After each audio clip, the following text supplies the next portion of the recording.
Patriots! The Patriots Postgame Show, presented by Cybereason, with Hardy, Mike Dussault, and Paul Perillo, is your source for all the news and information following every Patriots game. And the Patriots have won their 6th Super Bowl title. In the early 2000s, they won 3 of 4. Now they have won 3 of the last 5. Yes, it's still a dynasty. Join the conversation by calling the Ace Ticket hotline at 855-PATS-500 or email the show at webradio@patriots.com. I hope y'all keep that same energy for tonight, baby. Can't wait. Live from our studios inside Gillette Stadium, here's Hardy. Slipping and sliding, he was like a cat. Pop, pop, bang. Welcome into the Patriots Postgame Show presented by Cybereason. Patriots victorious today in Houston. They get the win over the Texans 25-22 to move to 2-3 on the season. Paul Perillo, Mike Dussault, and Hardy all here to take your calls at 855-PATS-500. Emails webradio@patriots.com. What a game, gentlemen. That was something else. That was something. That was something for a game that looked like it was going to get out of hand quickly. Houston just was unable to seal the deal. You know, keep their foot on the accelerator, so to speak. Yeah, they're just not a very good football team. It kind of makes you scratch your head and say, how were they ever in this game up at 1 point 22-9? Wow. Can I work through the hard part first of just being like the slow start, the defense? I mean, that opening drive, which, what was it, 18 plays, 79 yards, 10. I mean, I think we thought there might be a little bit of a hangover from the Bucs, and I guess maybe we can blame it on that somewhat, but I just was really disappointed with the start of the defense, the first 3 possessions. Credit to the Texans for being aggressive in the first half and, going for it on 3 4th downs. They picked up all of them. I thought the Patriots didn't have the plays on 3rd down, the clutch moments. Again, I felt like it was a lot of Matt Judon and not a lot from anybody else. Jamie Collins showed up on one particular play, but otherwise it's just, they survived the Texans, and you're glad it's 2-3 and the season isn't a dumpster fire right now, but it's just hard not to start off and be disappointed overall with just the effort, especially on the defensive side of the ball. And we spent so much time talking about the offensive line and the concerns of that, and then the defense just came out and got rolled for multiple long plays, big plays too. That's another part of it, the big plays that they gave up as well. Just that part of it disappointing. Happy they pulled the win out, but not a lot of style points there. Longest Houston drive in terms of time on the clock. Since the 60s. No, I don't know. When was it? No, 10 years. 10 years. 10 years. It's a decade. So, that was not an ideal way for the Patriots to start and for the defense to kind of get shown up at times by, a Texans offense supposed to be struggling. And I tell you what, Paul, it looked like the Pats defense had their hands full at times today. Yeah, I mean, I will say this. I'm going to start off by saying something I mentioned during the course of the week. A win is a win today, and I said I didn't really feel like there were any style points to be had, and they just needed to find a way to go down there and win the game. Even saying that, I didn't envision feeling like this after the win, but I'm going to stick with that mentality. I think a win is what they had to have. And it was a bad football game.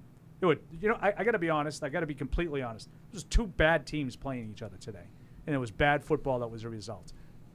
But one team came out with a win, and I think for whatever little ray of hope you want to have, that's still there. Hardy mentioned in the pregame, 1-4, you're looking at an entirely different situation. You're 2-3, move on. I'm sorry, but I refuse to look at the negative today. And you have to move on. You got the win. That's all that matters. And I refuse to believe that a team in their locker room, when all they're focused in on the day's work and the week ahead, that team, when they go home at night and lay their heads on their collective pillows, know that they're 1-4 as opposed to 2-3, and that changes a lot in terms of the way a team behaves and practices and plays. So 2-3, much better deal than being 1-4. And the Pats are 2-3. And you know what, Paul? You talk about 2 teams, whether they're bad teams or not, both played poorly at times today. What was the difference then at the end of the game? And what was the difference for the Patriots starting in the 3rd quarter to score 16 unanswered points and come back and get a 25-22 win? What have we been talking about for the Patriots? They had a protect the ball, protect the passer, and the penalties, right? The difference, penalties. Houston didn't prevent the penalties. They got all the penalties in the second half. Huge game-changing penalties. None bigger than the roughing the passer on the 3rd and 17. That's the difference in the game. And they were undisciplined. You were disciplined. You cut back.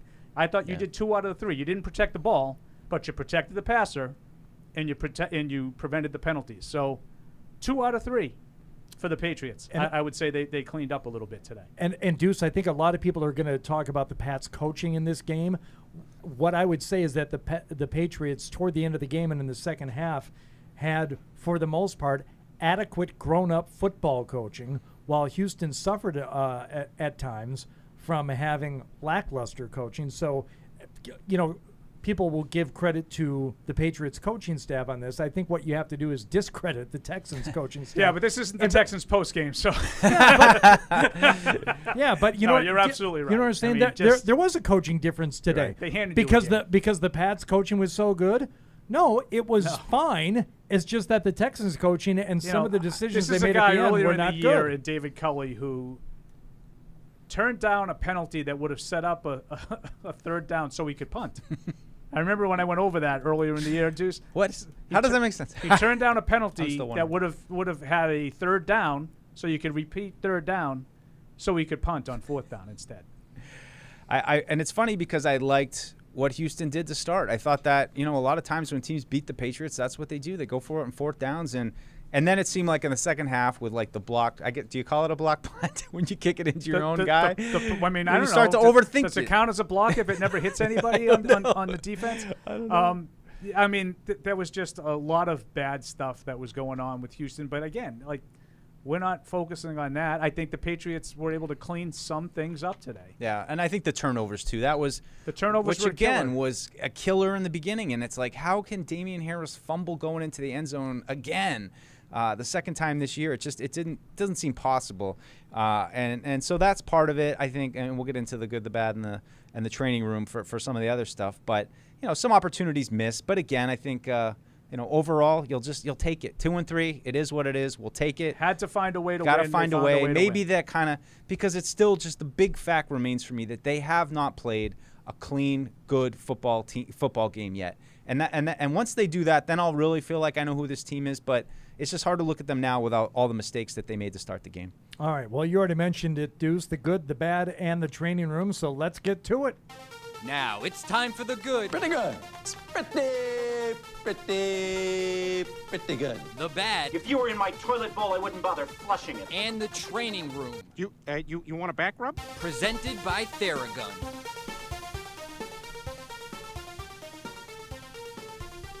I'm going to chime in with a red zone here. Okay. I've never seen this before. The Bengals just missed a 49-yard field goal in overtime, and the kicker is celebrating as if he made it. And I'm not lying. I believe it hits the upright here. But I've never seen a reaction like this after a miss. He clearly thinks this was good. Did he think? I think it goes right off the upright. So watch. See? What's he doing? They're celebrating. No. The Bengals are celebrating, and then someone's got to they're tell them, hey, celebrating too. dude, you missed. And then meanwhile, the Packers are celebrating too. So both teams. Oh, please. I wanted them to stay on it until he got the moment of realization. I Both needed the moment of teams- realization. Missed a field goal in overtime that would have won it. And I believe Crosby missed one at the end of regulation also, and he's missed an extra point. So it's a tough day for kickers. A lot of missed kicks. Tough day for kickers. None more so than Fairburn for whatever his name is for the It went Texans. over and made it up. I don't know. The field goals extended to infinity. Maybe he thought he made it through up above it. But all right, let us start with the good. Deuce, your first good for today's Patriots 25-22 win over the Texans in Houston. I mean, some late risers today because I think we consulted maybe halfway through the game and it was pretty sparse there on the good list. But I'm gonna throw Hunter Henry on there. Finished with 6 receptions, 75 yards, had the touchdown. I think he's strung together a few little good games here, and he's starting to come through with some clutch catches, especially in the middle, and he's developing into a reliable outlet for Mac Jones. So I think just as far as the damage he did in the passing game, the touchdown he had, I'll give him a spot on the up list. Yep, as you said, 6 catches on 8 targets for 75 yards and the touchdown. So Hunter Henry, I will co-sign on that on your good list. I Paul? agree. I had Henry high on my list, and I got to be honest with you right now. I didn't have a ton. I still don't have a ton. And that was one of my really no-brainer picks. I thought he was good. And you mentioned big catches, third down catches that came in critical junctures. Yeah, last drive. Last drive and the drive for the touchdown. There was a third down in the for the one in the end zone. Yep. I'm also going to put the front today. The front seven, the run defense I thought was solid, pretty stout. Looking at the Texans tried to run the ball early and really throughout the game. 24 rushes for only 67 yards, 2.8 a carry. That's good stuff right there. Now, I know that Houston doesn't run the ball well, but they didn't allow a bad running team like the Jets earlier in the year, as an example, to run the ball. So I thought the run defense was pretty solid today. Juwan Bentley, I thought, showed up a little bit early, making some plays. Saw Lawrence Guy involved, Barmore involved, some of those guys. Probably not great numbers individually, but the overall run defense was good today. You co-sign on that one, Mike, defensive guru Dussault? Yeah. I think they was a little loose at the beginning, but they tightened it up, and all things considered, it's continuing to progress bit by bit, I think. All right. I am going to put Nick Folk on the good list. Let me get to it right away here. 4 for 4 on the field goals today.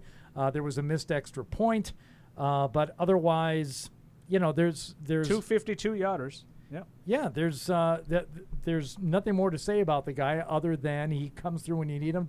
You won the game because of kicking. That's it. Once again, it's reminiscent. I mean, it's kind of like the Jets game where you put up 25 points and a whole bunch of it comes from field goals.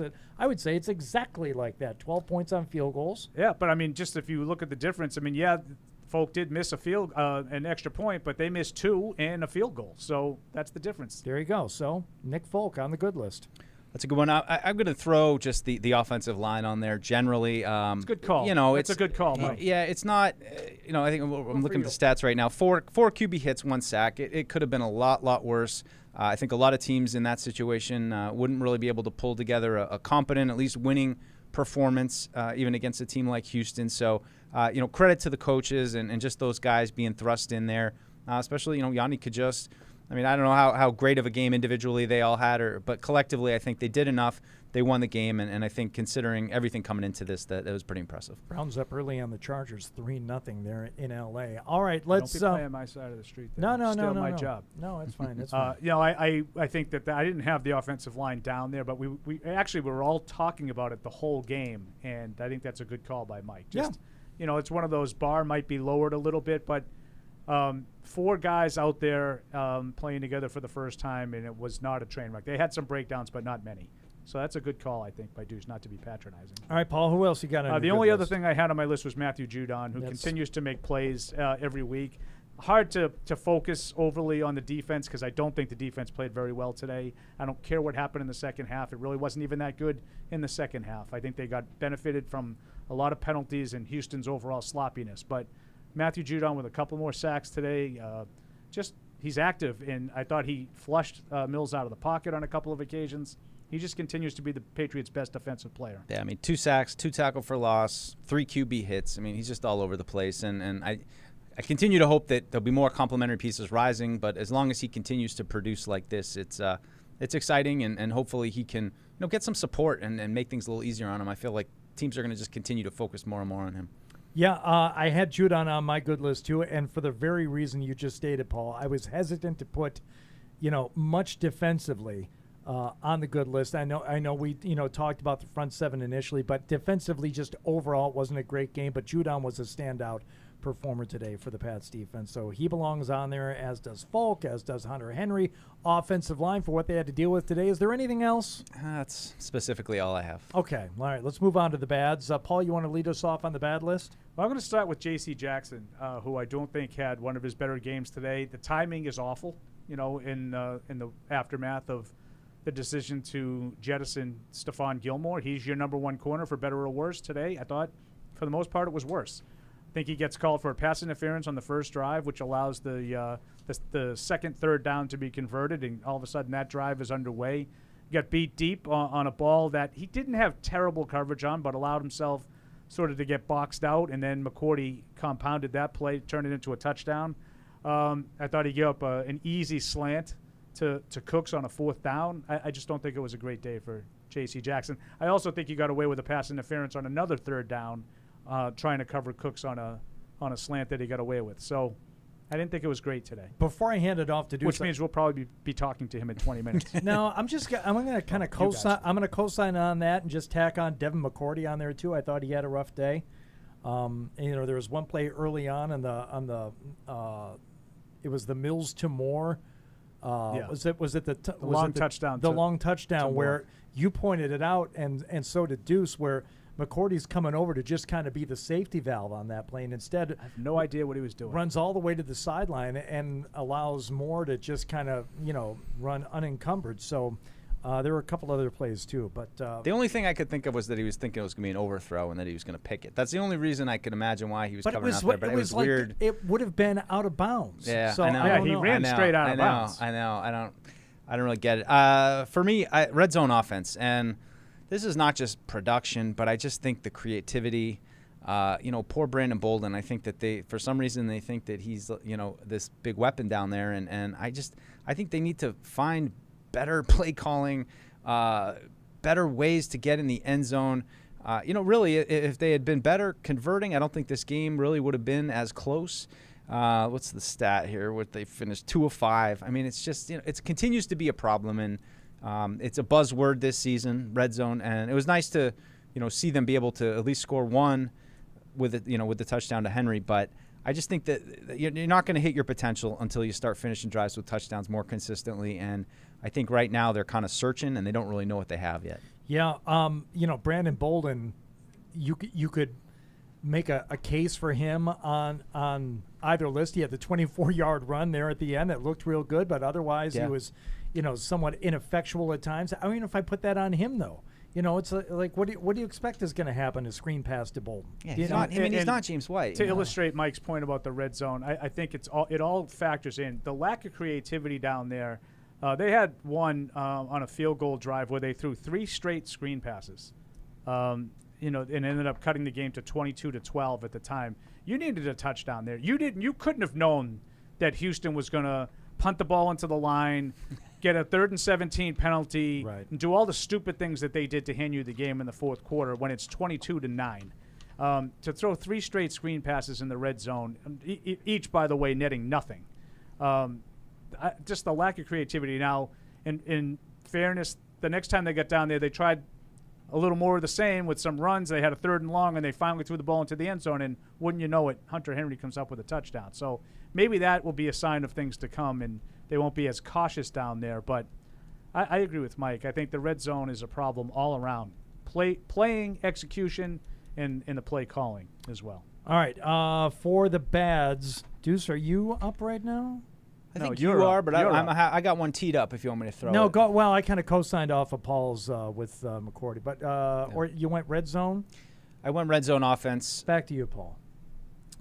Back to me. I'm going to go with just the ball security again. The fumble on the goal line is obviously enormous, and you just can't have the ball on the ground there.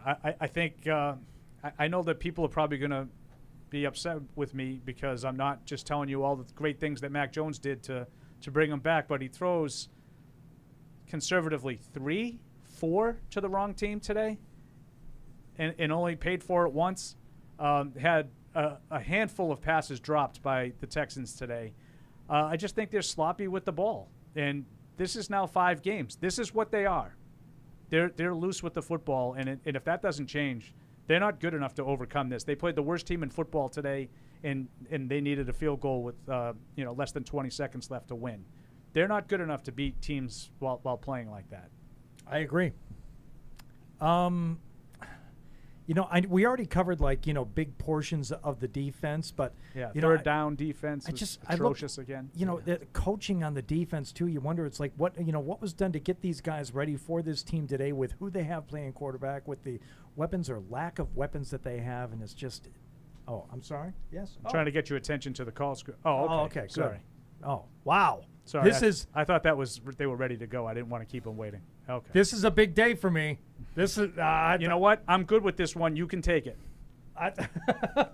Were you going to jump in otherwise? No. Joining us right now on the Patriots Postgame show presented by Cyber the man who's on the perpetual good list, at least for this show, Nick Folk joining us now. Nick, how are you? It's Hardy and Mike Dussault and Paul Perillo. Hi guys, I'm great. It's always good to get a good team win down here. The team played well. We had all phases really played well tonight, or had a big part in it. So anytime we can play good football like that is a good thing for us. Hey, Nick, obviously disappointing end last week. Just how does it feel for you to get a chance here to bounce back with another game-winning kick right at the end? Yeah, I mean, it's always good, but the most important kick's the next one. So, after last week, I was kind of looking forward to this week, getting back out there, get back in the saddle. So, we can kind of keep moving forward. And it was just good to help the team get a win. That's the biggest thing. When we can get some big wins, it's always a plus. Yeah, Nick, I don't want to diminish a 21-yard game winner, but I, had no doubt that one was going in. But the 252-yarders were enormous in this game. Just a comfortable environment. You looked very comfortable kicking in indoors today. What was going through the mind on the long ones and get right back on track after last week? We had a good line going in the pregame. We had a good pregame warm-up. Jake and Joe have done a great job all year operationally for me. They've done it since I've really been here. And the offensive line's done a great job as well. So we just had a good pregame. We kind of knew our lines, knew where we needed to be to get some the longer ones if they came up to it. It just happened that we had 2 opportunities this week to do that. So I'm just trying to go out there and do my part to help this team win. And then we just that's just kind of how it kind of fell this week. We had some longer ones and then went out there and got to kick them. Well, Nick, if I may be so bold, there's no saddle for you to get back in. I don't even count that kick at the end of the Bucs game. It was untenable conditions. It was off the post. I say the streak continues. I don't know how many you're at now, 45, 50, whatever. But it's like we're approaching like league record now. So what can I say other than congratulations? And you are one of the perpetual bright spots on this team week in and week out, going back to last season. It's just great to see you continue to play so well. Well, I really appreciate it, you guys. It's awesome to play up here. Great organization. Have a good time with the guys. So we got a great team. We just got to keep building on this and stack one win on top of another. All right, Nick Folk, congratulations once again. Thanks for joining us. We'll let you go. Thanks, guys. Have a great one. Okay, thanks. You too. Thanks, Nick. You did really good, Hardy. You didn't seem nervous. I don't want to tell Nick Folk his business or anything, but he really should be concerned about Hardy. He should maybe think about getting a restraining order put together. Tell me who's a better player on the Patriots right now, other than maybe Judon. Tell me who's the. He was the standout today. Who's been the stand? I'm not telling you you're wrong. You won a game because your kicker could kick. The most consistently good player on this team for a season plus now. I'm with you. It's Nick Folk. Yeah, I wanted to ask him one question now that I think of it, but just it's remarkable to me that as a guy later in his career to develop that kind of streak and just mentally. I mean, I know Nick Folk was somewhat of a punchline at a point in Tampa Bay as like this guy. How does that happen for a veteran? All of a sudden to just kind of find this inner calm and consistency, and I just think it's remarkable. And who would have thought after Stephen Gostowski left that Nick Folk was going to be the answer? Paul probably, but otherwise, you always don't really worry. I just do. I think that for the most part, the kickers they make kicks. I think the kicks get made in that league at an over 80% clip, 85%. To me, it's all about the ones that can make them when they count.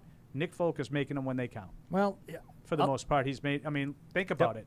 The 50-yarders last year to win games against the Jets in Arizona. I know this one was a chip shot, but those 52-yarders today were huge because you were hanging. Yeah. If you didn't make those, you were hanging in the game. Allow me to answer for Nick Folk because I feel a kinship when the guys like Nick, right? Unsung heroes. They end up being the glue. They don't make all the money, but yeah, they just seem to always be around and always doing their job and providing a winning atmosphere. And what can I say? It comes from a combination of humility, an underlying calmness, and the requisite talent. And that's, I just feel. I'm just glad. I understand him is what I'm saying. I'm just glad we avoided how somehow we're always in the middle of the bad list when the player calls in after a win. And I just that's my nightmare of trying to put a guy on the bad list and then hey, guess who we got on the line waiting for you? And how much are they hearing? Are they listening? And oh my God, when I'm going on my defensive coaching rant, it's like, oh, for the first time ever, we have Stephen Belichick. I heard what you were saying. Yeah. Well, in regards to that, let me continue the bad list, and I just want to throw. Oh wow! Clutch. Deuce couldn't get back. Did you see that transition right He there? couldn't get back to the bad list fast enough. No, I want to get it off my It's chest. a funny and Deuce today, by the way. Signs and wonders. I know Paul loves snarky Deuce when I Snarky get mad Deuce at was the in Patriots. full display. I He get was very mad at I his was team. mad at the Patriots. He actually today. pointed to the TV and said, "I'm mad at them today." I'm telling you, Who wasn't mad at them, huh? You were Bobby Duvall in The Apostle. My Lord, I love you, but I am mad at you. I Yeah. am mad at you. That's true. I'm mad because I love you and I care. But I want to, and we've circled around this, and I think it's kind of been covered somewhat. But I just want to say clutch defense. And I thought that they were okay, and they got some stops to open the door for the comeback.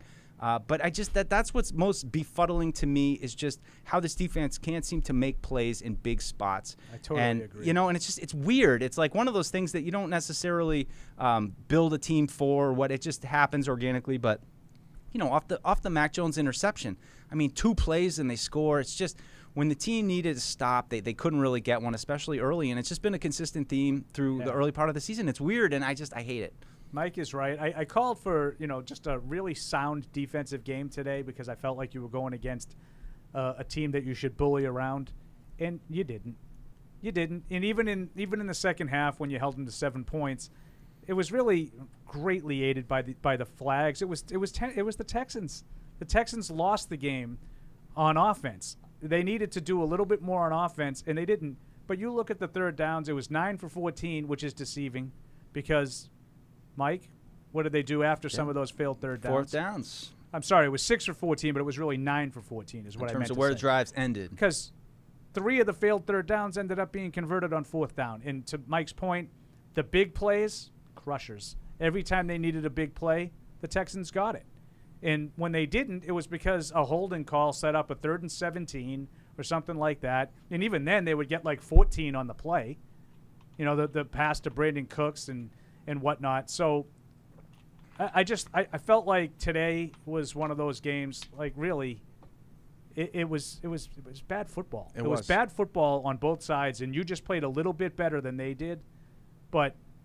And really, they played a little bit worse than you did. Right, and you wanted to come out of this game feeling like, hey, all right, they're starting to find something, and nothing that came out of this game makes you feel like they're going to be favorites against the Cowboys here next week. Like, that's another real challenge, and to play down to a team's level, it's just that whole part of it was disappointing, and so in some ways it feels like a moral loss. I don't know. No, I don't feel that way. No, at all. but I I don't it's feel that just way either. Only treading because water. like this is they need to find ways to win some games. And today they found a way. They were did. down. They were on the ropes. They were down 22-9, and they came back and won.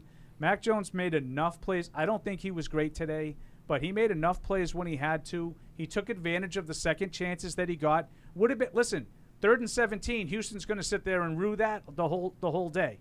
Okay, but Mac Jones could have said, well, that was a lucky call and gone 3 and out and punted it back anyway. They didn't. He got the big 3rd down conversion to Hunter Henry, which continued that drive. They end up kicking a field goal to win the game. So Mac Jones made enough plays to win. The Patriots defense came up with enough stops to win. It wasn't pretty. It was ugly at a lot of times today. But they had to win, and they did. And I'm not saying Mac played, great or bad today, but just what was his standout good play of the day? Was it the throw to Hunter Henry for the touchdown was a good throw. That was a good throw. But in terms of having a day, I would say Mac Jones, 23 of 30, 231, 1 touchdown, 1 pick. Yeah, it wasn't a great performance. No, there was mostly what they mostly underneath stuff. A lot of the incompletions got wiped out by penalties. I don't know how some of the passes didn't get picked off, but only one did. So in the end of the day, they scored enough points to win. Let's move off the bad list unless you have anything else burning a hole in you I would that you just need to get out. real briefly. It's tough for one play, but like Juwan Williams could not have been beat worse on that flea flicker. Yeah, right. That's a tough play. I just want to do this because I love him. I'm putting. It's like I do it because I I care.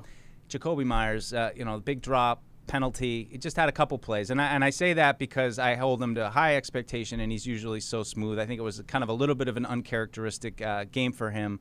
He still was solid, but I'm putting him on there because I care about him, and I expect and he more deserves because it. he's gotten to the point where one bad play puts him on the bad list as opposed to, what do you expect? Just that one drop alone. That was a bad drop. It's not like it was out in front. I mean, it was It was one of those ones where you look at and say, I don't understand how he dropped it. It didn't come in. It didn't hit him in the face like mask. Caldwell.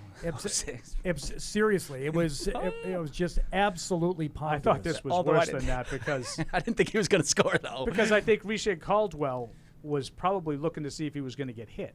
Yeah. This is just, I'm all by myself. I'm all by myself. All right. So the good, the bad, and the training room is brought to you by Theragun. So we are going to get to the training room right now. We did have a couple of guys leave the field. Someone came back, Deuce? Damian Harris left. Came back. And left again. Unfortunate. Short of the number to gain for yards.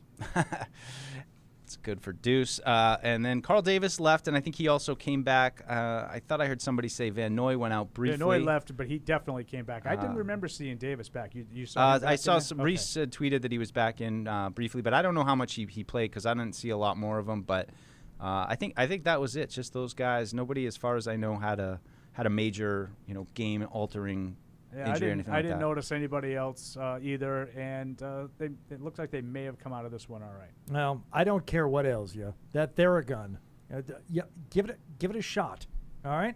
Because I've gone through a couple of treatments with things that I did not think were going to work. Something that like approaches this percussive therapy treatment that Theragun uses. And this is unbelievable. The things that you think have nothing to do, it's like I was convinced I had something going on in my knee.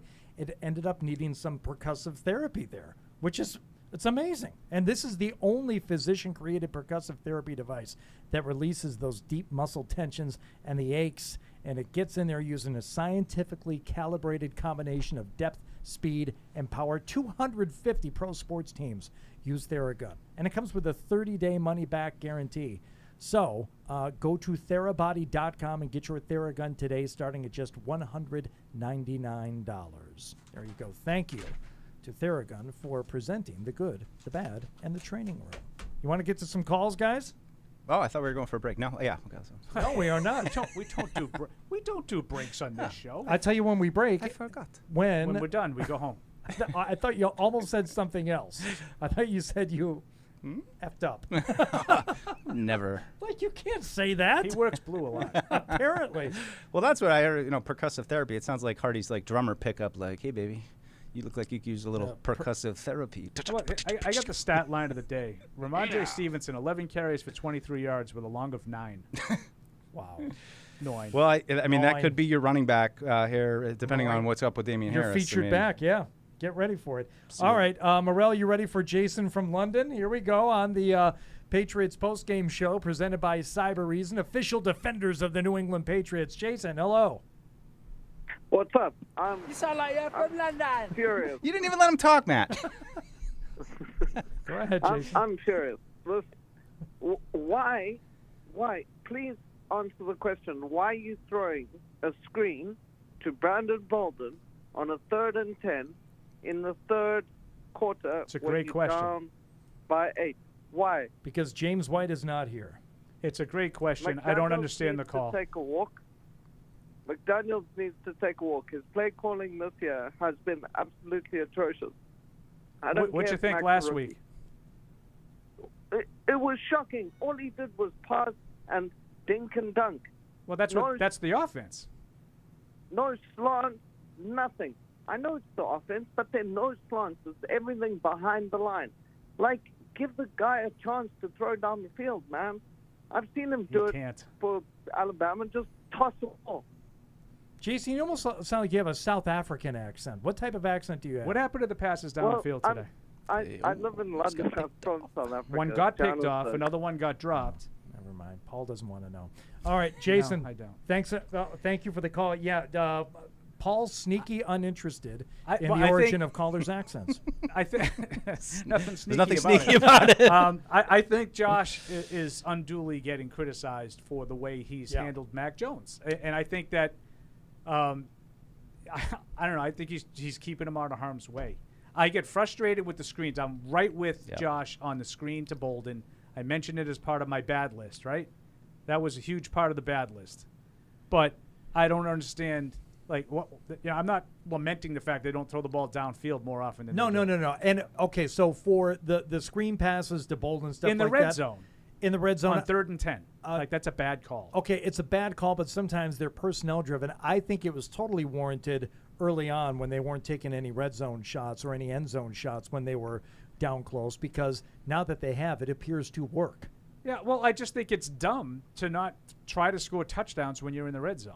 I don't care when it is. And I think that was a possession today that they didn't try to score a touchdown on. 3 straight screens in the red zone. Yeah, and it feels stagnant. I mean, that's what it doesn't feel like they're going back to the drawing board in the off week and trying to figure out, all right, what are we going to do next week. It feels like more of the same. The screen passes, the underneath stuff, and trying to let guys like weave through traffic from 10 yards out, trying to dodge 6 or 7 tackles. It's just, I think they've got to find a better plan. And you know, I hope that maybe this Stevenson getting a chance kind of helps him find something too. I mean, it was, I guess, for all intents and purposes, this was his debut today, but I think he's going to get a lot more action depending on how much Harris is hurt or not. Yeah, but overall, I think the play calling has been pretty solid. I think you're finding ways to move the ball with less than ideal personnel.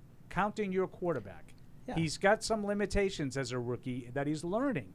Like, you can't just expect him to be John Elway 5 weeks into his career. It can't be let Matt Cook in week 4. You have to sort of take him by the hand and guide him through some of these situations. I think he's done a great job of that. Yeah. I'm sorry. Dan Campbell cried at his press conference. Oh. I don't know what. If he cries. What was he crying about? He lost. He really wanted to win the football Somebody game. sat on his blades. And we're going to get up, and on the way up, we're going to bite a kneecap off, all right? And we're going to stand up, and then it's going to take 2 more shots to knock us down, all right? And on the way up, we're going to take your other kneecap. I'm already having a bad segment because I didn't learn more about Jason's accent, and I think it was going to be a good story. I'm sorry. Well, whatever. Maybe he'll call back. John, I apologize. John in Wisconsin. What's up, John? How's it going, guys? First-time caller, long-time listener to the Great show. to have you. Thank you. Thank you very much. It's nice to celebrate a win, as difficult as that was to endure and watch. I was driving around during that first quarter, and I almost drove off the road a couple of different times watching that pathetic use of the game. But what can you say? I think it's a rookie quarterback's first year, and I think that's just my first goal is getting this guy healthy through the whole year, and we'll see what the numbers look like at the end of the season and go from there. But, he didn't look too good either today, I thought. I thought defense was obviously horrible. But, one thing we can take from that is he, led a game-winning drive down the field there at the end, and Nick Folk everybody at the end there. And we can celebrate a Sunday for once. So that's all I really had to say. I think just Mac Jones looking good, at the end of the day, and we'll see what it looks like at the end of the year. But thanks for having me, guys. John, don't be a stranger. Good phone, good pipes, to the point. Great call. Absolutely. I think Dad. High marks. Yeah. And that'll do it for the Patriots postgame. Oh, no. Great is it going to get better? Great voice. Absolutely. No? Okay, now it's probably not we go to the other end of the spectrum and talk to Spee in Fresno. No, stop it, Spee. Just constant I'll caller. really slow and incoherently. See? This is kind of like what I thought the Jets game could have been if Zach, their quarterback, had not thrown some picks. Absolutely, it was a very similar game. That's a good call. A win is a win. A win is a win. But I want to get your guys' thoughts on the big picture issue because, like Mr. Scalavino is thinking, it doesn't really matter at the end of the day what the record is. You want to see how they play. I think this is one of those. Yeah, not a moral loss. It's a win. But the thing that's got me really bothered by is this idea of we're a rebuilding team, but I feel like Bill is caught in the no man's land between his spending spree, which is reflective of kind of a win now mindset, and this other thing, which is supposed to be rebuilding, focusing on your young guys, your drafted players. I feel like he's caught in a no man's land. I think that might have had a role in Gilmore decided, saying I'm going to go to play somewhere else. Do you guys see it that way?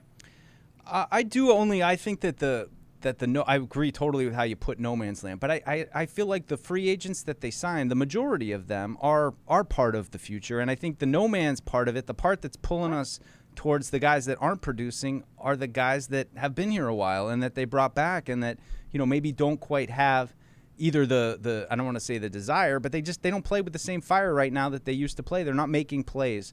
And that's, and you can't say that about necessarily all of the free agent signings. So that's where I see it. I agree with exactly how you put it.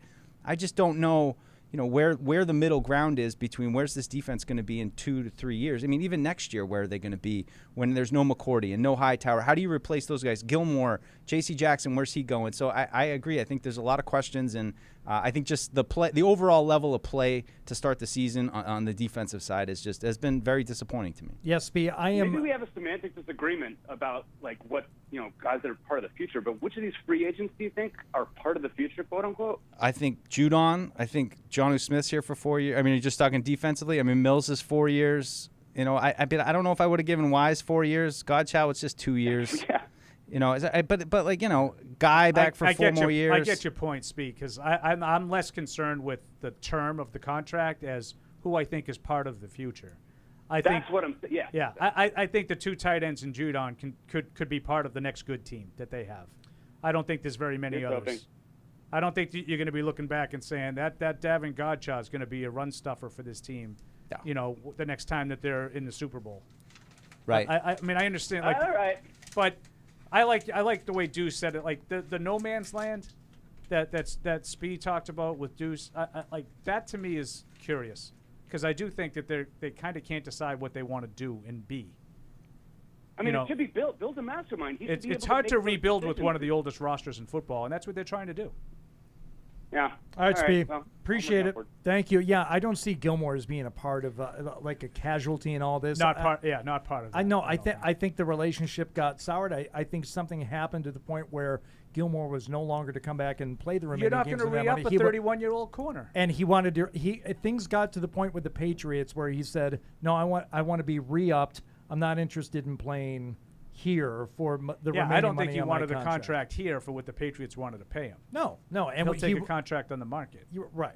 So, but I would just look at Gilmore's role as a number 1 shutdown corner as something that you need for a good defense, and that that you really need to target to get. I think they have a pass rusher in Judon. They have 1. I think they could use more.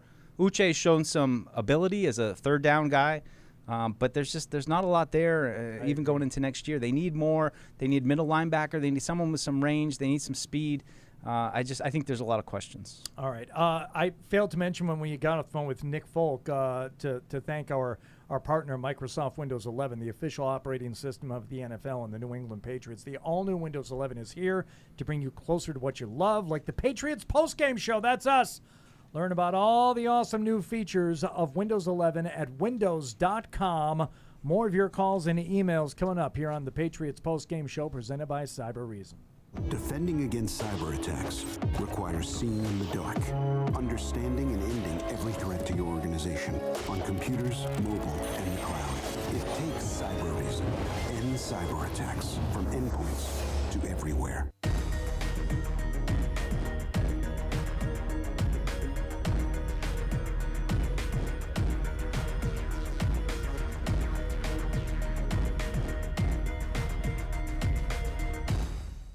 TouchView Interactive is here to support your hybrid learning, distance learning, and video conferencing needs with easy-to-use tools that allow end users to collaborate, interact, and present seamlessly. TouchView Interactive offers a comprehensive line of accessories and software to support your audio-visual needs. Outfit your classrooms and presentation spaces with the future of interactive display technology. Visit touchview.com for more info. Offered by the Oakers Company, celebrating 100 years of service and support.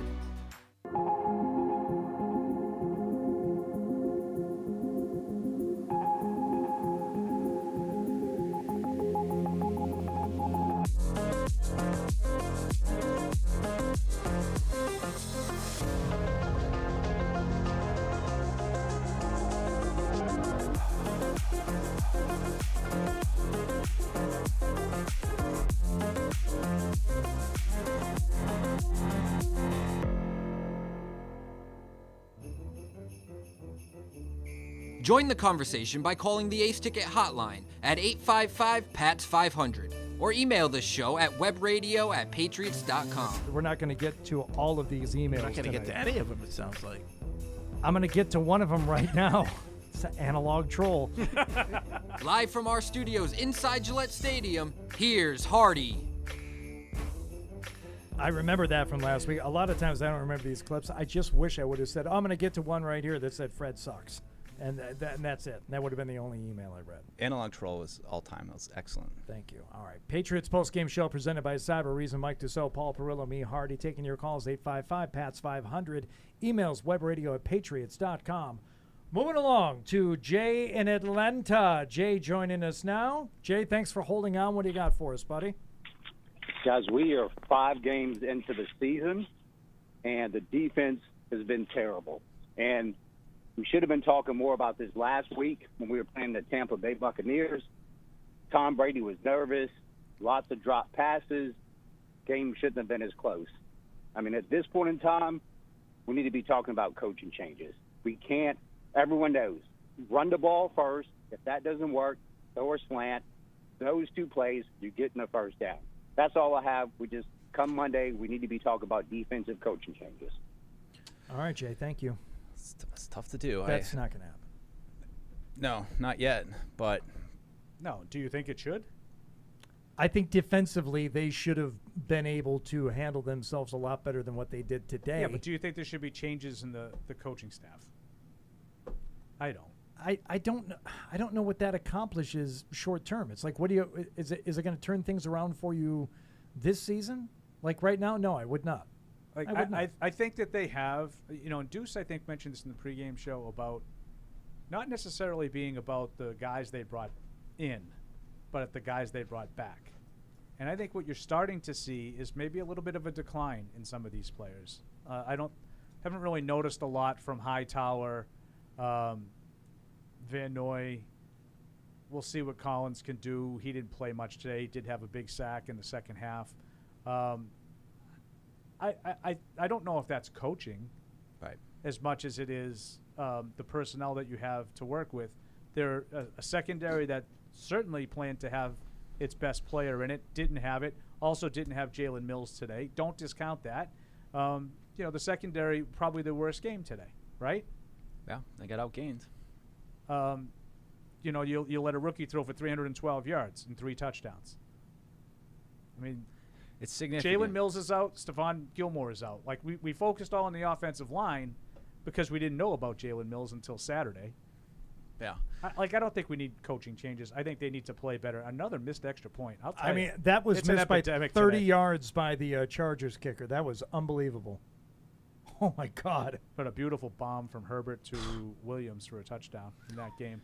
And that's a good defense they're playing against, too, in Cleveland. And they're doing the same thing to them that they do to everybody else. Yeah. Miles Garrett. Ace Ticket Hotline, 855-PATS-500. We will continue with your phone calls here by going to our pal Brady in Kansas City. What's up, Brady? Good to hear from you. How's it going, guys? Good. Yo.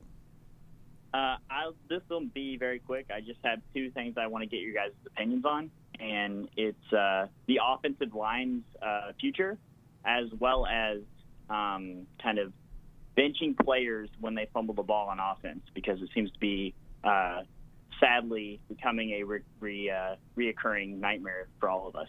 So kind of want to get your guys' opinions on those, and I'll take it offline. Thanks, guys. Yeah, there's the Damian Harris highlight right there that they're running, which definitely looked like a fumble to me. It was just surprising. Again, I mean, just last place you want to put the ball in, and I mean, he's got really 2 hands just about on it.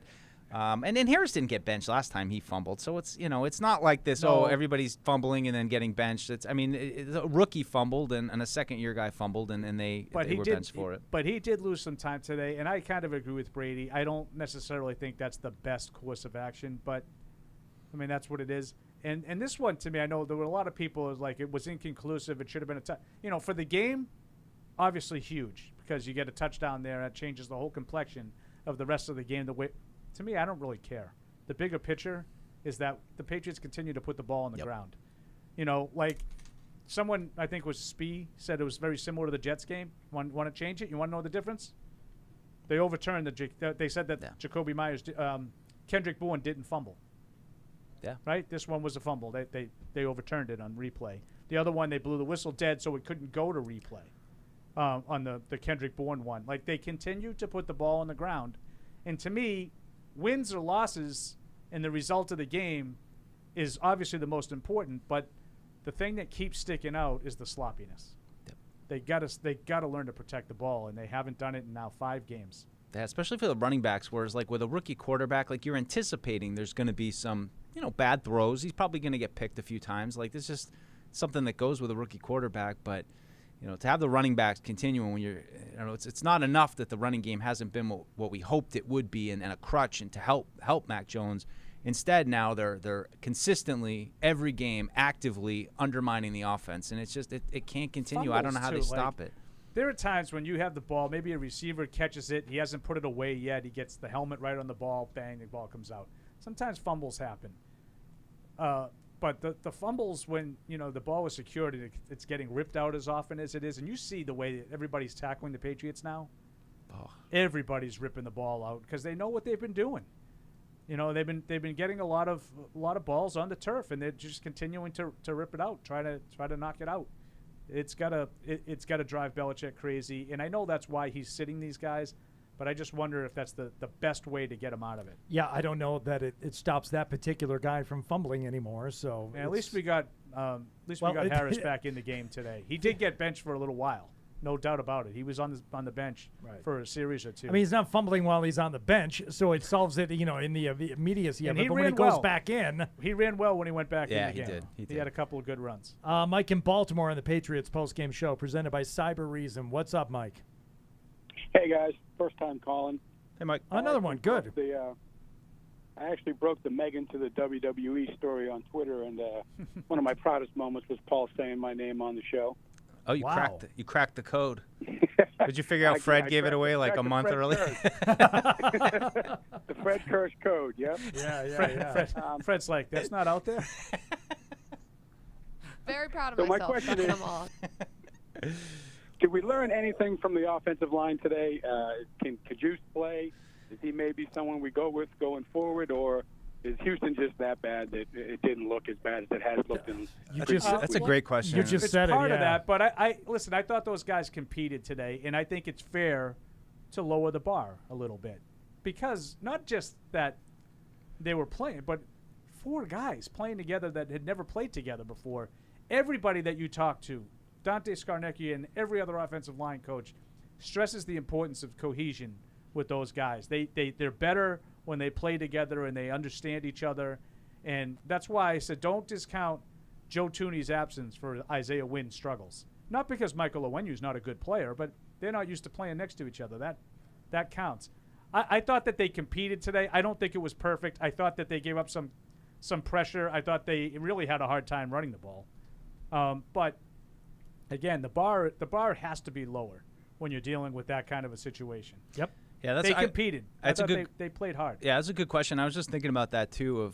And hard to tell off the game copy and watching it live and stuff. But did Heron or Kajus show anything? 22. Yeah, you got it. That's right. That's why I'll we leave need that it. to you guys. But in all seriousness, not that we're going to break it down and know, but the coaches, and that's what I wonder. I mean, the offensive line hasn't been great this year, so maybe those guys showed something. Maybe Heron's better on the left side. Maybe that intrigued them. Maybe Kajus could be part of filling in because you're not going to have Trent Brown for at least 2 more games at the minimum. So maybe that does shake things up a little bit. I think they could use some more options, some fresh eyes on some fresh faces in those spots. So maybe I'll be curious to see if anything changes. Mike, thanks for the call. Right, thanks, guys. Appreciate it. Email here from Sachin in Seattle. He said, long-time listener, you guys make the wins sweeter and the losses bearable. Thank you. Oh. Also, right after Mac's throw to Henry for the touchdown, Bill and Josh were having an animated discussion on the sideline. Any insight into that? Did Mac or Josh do something that did not sit well with Bill Belichick? I don't remember seeing that. I did. I didn't think it was animated at all. All right. Didn't see it. Did you? I didn't see it. I did not see the interaction. Oh, all right. All right. You see, that's... I didn't take it that way. Maybe. And that's something we're watching. Unless it was a different time. And that's something we're watching the All-22 isn't going to help you. No. So I don't bother. No. You need a sideline cam, too. Yeah. Oh, I would watch an all-sideline cam. I mean... Tell you something from maybe Josh was like, you see, we got to throw the ball into the end zone. Yeah. It could have been something as simple Good things as that. happen. Good things. That's right. Travis in California on the Patriots postgame show presented by Cyber Reason. What's up, Travis? Hey, guys. First time. Hey. Couple of first-timers. Quick question. How many times are we going to have to watch a 3rd and 10 draw this season? Because it's really annoying. I agree. agree. Yeah, just a It's screen. not as annoying as ending up in 3rd and 10 as often as we do. What's more annoying, being in 3rd and 10 or going to the same Actually, play? I mean, being snarky there because I don't think that was a huge problem today. I thought they stayed manageable but- most of the day. I get the snarks because, I mean, the second and 10 draw doesn't work either. Yeah, Travis, I know there were a couple of times today. The screens drive me crazy. The screens drive you in the red crazy, zone. and especially when they'll do them either 2 plays in a row or just 1 play separated from the 2, and they're to the same side. And you're like, Yeah. look, it didn't work. But in the red zone, like 3rd and 10 Oh, from your God. own 30, Oh. okay, they're Yeah. coming. We'll see if we can catch them. Right. Run a screen and see if we can get it. When I don't, it's I don't spread mind out a that. little bit, yeah. But Mike said it during the game. Like everything is so condensed down there. Who are you fooling? And it's like it's the play, not the player. You know, you always hear like, oh, we put players in position to succeed, and it seems like you're running the play thinking that it's going to be James White, or they don't have it. They haven't been able to bust those yet. I'm not sure what the infatuation is with them. What is the infatuation? Things could be worse. It could be the Cowboys who just fumbled the snap there. Yeah, you know when you have one of those games where you just clearly didn't show up to play? Oh yeah. The Cowboys are Cowboys? Cowboys are having one of those games right now. That was on their on the Giants. They had a 5-yard 4th and line. 2 earlier in the game that got batted down, picked off. They're going to be angry next week. Oh, that's good. All right. Hi, guys. This is the guys that you're watching right now. I'm sure won't make the trip. Stefan in Frankfurt says, first half Texans had no respect for Belichick and the Patriots D. Rightfully so. They made every 4th and short and 3rd and long. And the Patriots looked suspect at best in the second half. Texans made all the mistakes while Mac made an honest effort to give the ball away. He still managed to lead the Patriots to victory. Mac looks like he thinks he has to will the team to victory. And surprisingly, the makeshift O-line looked better than the starting lineup in weeks 1 through 4. That's where I'm competition. That's where I'm kind of pumping the brakes. Yeah, on. how can what you- a bad drop by OBJ. You know what? I'm coming to the. The more I'm watching Red Zone, the more I think the Patriots Titans game was better than I thought. Titans? I mean, Texans? I say that all the Sorry. time. Texans, Patriots Texans game was better than I thought. There's a lot of bad football being played today. Yeah, the kicks are getting missed constantly. These easy drop passes by guys on 4th down, just overthrows for picks. Trey Lance threw one right this to- is right what's to a going to Cardinal. upset me though for the rest of the. Oh. Oh, do you have something I don't there? mean Dude? to I upset just had you. a question for the panel, but you can go ahead. Well, this is what's going to upset me, I think, today and for the rest of the week. Dan in San Antonio. Dan, I'm not picking on you because Yeah, I think this you is are. no, this is going to be commonplace. He said somehow I feel even worse than I did the last few weeks. And was this a terrible win?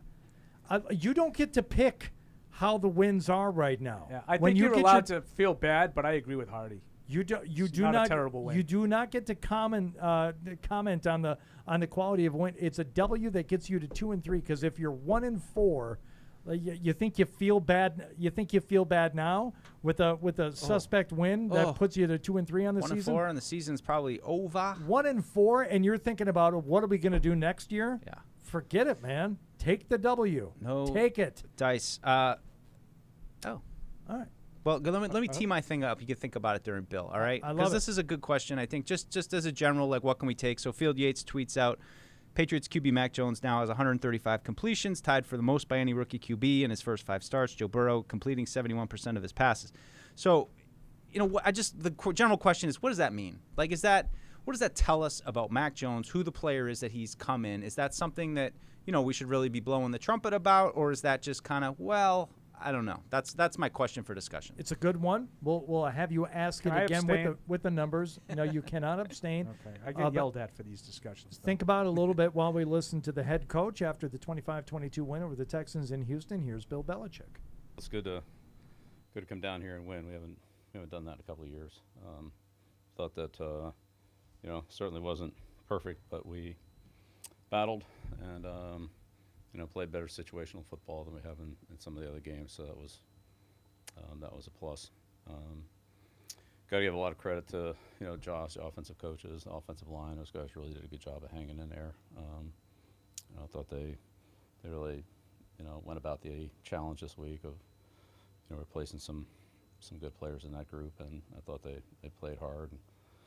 And, we got some some runs there for, to balance off the game a little bit. And defensively didn't have a very good first half, but made a big stop there at the end of the half. So those ended up being important points. And thought the block punt was a key play in the game for us, even though we only got a field goal out of it, which again ended up being a 3-point game. But but that was a big momentum play, and I thought our special teams played well. Roberts is a tough guy, and thought we covered well on him on both punts and kickoffs, especially the kickoffs. And they're good in the kicking game. They covered well against us too. So, but the block punt really was a big play, and then of course Nick's field goals were obviously important in the outcome. So, just keep grinding here. Just keep trying to keep doing things better, and stack good days together in our practice and preparation, and continue to grind and improve here through each week of the season.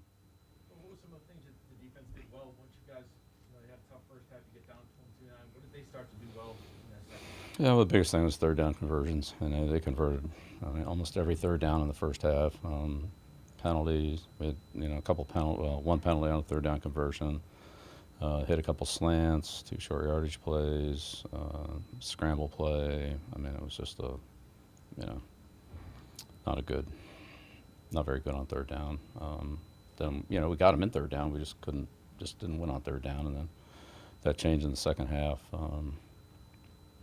So I thought the running game that settled down, but it was really the third down conversions that ended up being a big difference for us defensively. They didn't get the time possession, and they weren't able to sustain the drives like they did in the first half. Bill, you ever done a game with 4 backup offensive linemen before? I was thinking about that. I don't think I have, other than the replacement games and all that back in what was that, 87.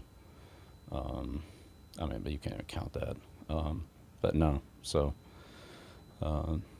but Ted and James, I thought, gave us a lot of experience and stability, inside with David, and Justin's been playing tackle for us, and put him over on the left side for Isaiah, and Yadi played on the right side. So I'm not saying it was perfect, but I thought they battled, and for the most part, Mac had some time to throw, and we made some yards in the running game to stay balanced and able to run the ball in on the goal line. So that was a good thing there too.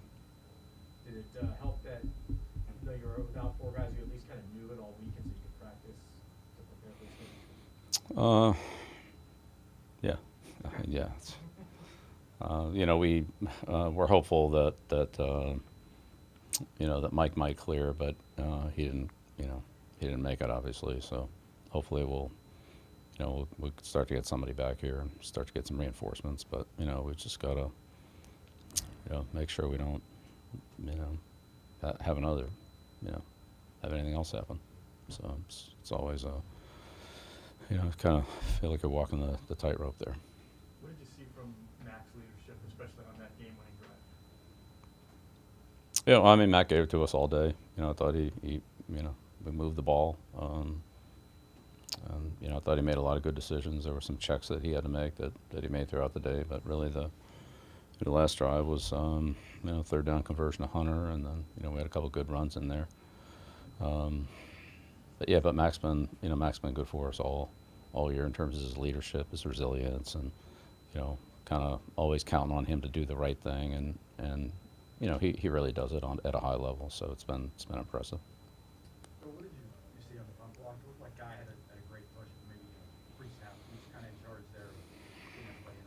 Well, it looked like they were in some kind of a gadget punt formation, trying to, I think probably get us to check into a safe look and, prepare for the fake. And that strategy it takes you out of return, right? So if you think they're going to fake it and you're just going to stand there and wait for them to run a fake, and then they don't, then you just don't get any return set up. So, but we had, we were able to, to get the call and pressure that. And, we had some big guys in there, so if they did fake it, we felt like we were covered, but at the same time, we felt like we could pressure as well. And I'm not sure exactly what happened there, but I know that, we had guys coming, whether it was a fake or not. And like I said, obviously they missed it there. And LG made made a great play. Bill, David Culley's put his years in for a long time now. Finally had an opportunity to be a head coach. Just from being around the league as long as both of you guys have you have a relationship with him going into this game? Yeah, I've never really, crossed paths with David too much. It's everybody else down here, but, not him. So. Bill, with the way the game went, especially with the offensive line, did the way that they played allow you and Josh to call the game any differently? Were there things that you were willing to do later because of how they performed earlier, I guess? We pretty much, no, we didn't make any. I mean, there were some adjustments in the game, not saying that, and they pressured us a little bit more than they had with some other teams in the past, but we kind of expected that based on the situation. But no, we were able to pretty much run the plays that we had planned on running. We ended up being a little bit more two-back with Yak, and two backs in the backfield, Yak and either Damien or Mondre in the second half. But we've done plenty of that all year, so that really wasn't a big thing. First half was more two tight ends and one back, a little more of two backs and one tight end in the second half. So how do you think the secondary did without Jalen Mills today? I don't think, as defense, I don't think we played very well in the first half period. So we got to do a lot better than that. Give up, 2 20-play drives and give another 80-yard touchdown. That's not very good. Great, thank you. All right, there is the head coach after the 25-22 win over the Texans in Houston today. Calling out the defense there at the end. I was a little bit surprised to hear that, but I think it's obvious, and I think he pointed out exactly what the problems were. Yeah, I mean, I think that's the way he tends to do it. I don't think we did a whole lot of anything, as opposed to saying something about the secondary. He says, I don't think we did very much well on defense in the first half.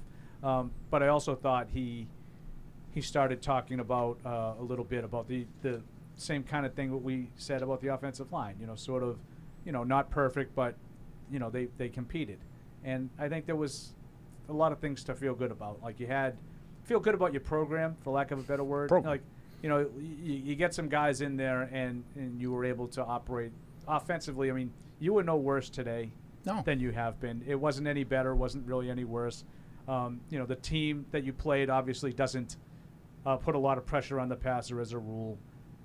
And I don't think Mac was under as much pressure today as he has been in some other games. Yeah, no free rushers that I can remember. And that's been kind of a problem every now and then. One or two plays a game, there's some guy just busts the coverage or busts the protection and goes right through and hits him. So he still took a couple shots, but I think it generally looked as good as, if not a little better than, and of course the opponent's part of that too.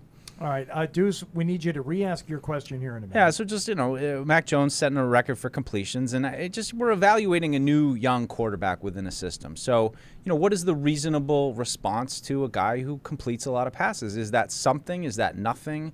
Because I think it is something. I don't think that it's, as good as maybe some of the other quarterbacks. I mean, Justin Herbert comes to mind just with the degree that he throws touchdowns and throws down the field and has explosive plays, and I think that those are worth their weight in gold in the NFL. And, yeah, you can complete 52-yard passes, and it's really not going to get the job done. So I guess what I'm struggling with a little bit, and just I think probably Patriot fans are, is that, generally people feel positive about Mac Jones, but I think it's worth taking some kind of stock in what he's actually doing and, where can this go? Is this, as we like to say, sustainable? Yeah. And is this a sign of improvement to come? Or is this, is this just kind of, oh, no, some guys can come right in and just they know where to throw the ball and complete passes, but it's never going to get any better. That's what I'm wondering. I'm not, I don't come in with this like a hot take of like, see, isn't this amazing? Like it is what it is, but I think it's worth discussion. I think it is sustainable that he can complete a high level of his passes because I think that's the way he operates. I think he's very accurate. I think the underneath stuff is there. I think he doesn't miss on the opportunities, on the slants, on the short dumps. I don't know if it's sustainable that you could score enough points doing it this way. Yeah. I mean, you're 2-3. You don't score, and you're 2-3. I mean, that to me is what you're going to get. In answer to your question, it is something, and it's not nothing. So. Perfectly put. Thank you. All right, let us step aside here for a second. We'll get back to more of your calls here on the Patriots Postgame Show, 855-PATS-500, Cyber Reason, presenting the Postgame Show here. It's the Patriots Post-game show presented by Cybereason. Great defenders don't just play on the field. They're also protecting your company and data. Cybereason is on a mission to end ransomware. Thank goodness. And keep your business undefeated against cyber attacks. Learn more at cybereason.com/ransom. Defending against cyber attacks requires seeing in the dark, understanding and ending every threat to your organization on computers, mobile, and the cloud.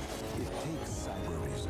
End cyber attacks from endpoints to everywhere. TouchView Interactive is here to support your hybrid learning, distance learning, and video conferencing needs with easy-to-use tools that allow end users to collaborate, interact, and present seamlessly. TouchView Interactive offers a comprehensive line of accessories and software to support your audio-visual needs. Outfit your classrooms and presentation spaces with the future of interactive display technology. Visit touchview.com for more info. Offered by the Oakers Company, celebrating 100 years of service and support. That looks awful. Football's back and it's time to go big. Pepsi pulled pork sandwiches are game day greatness. Now we're ready for game day. Check out some more awesome recipes on madeforpatriotswatching.com.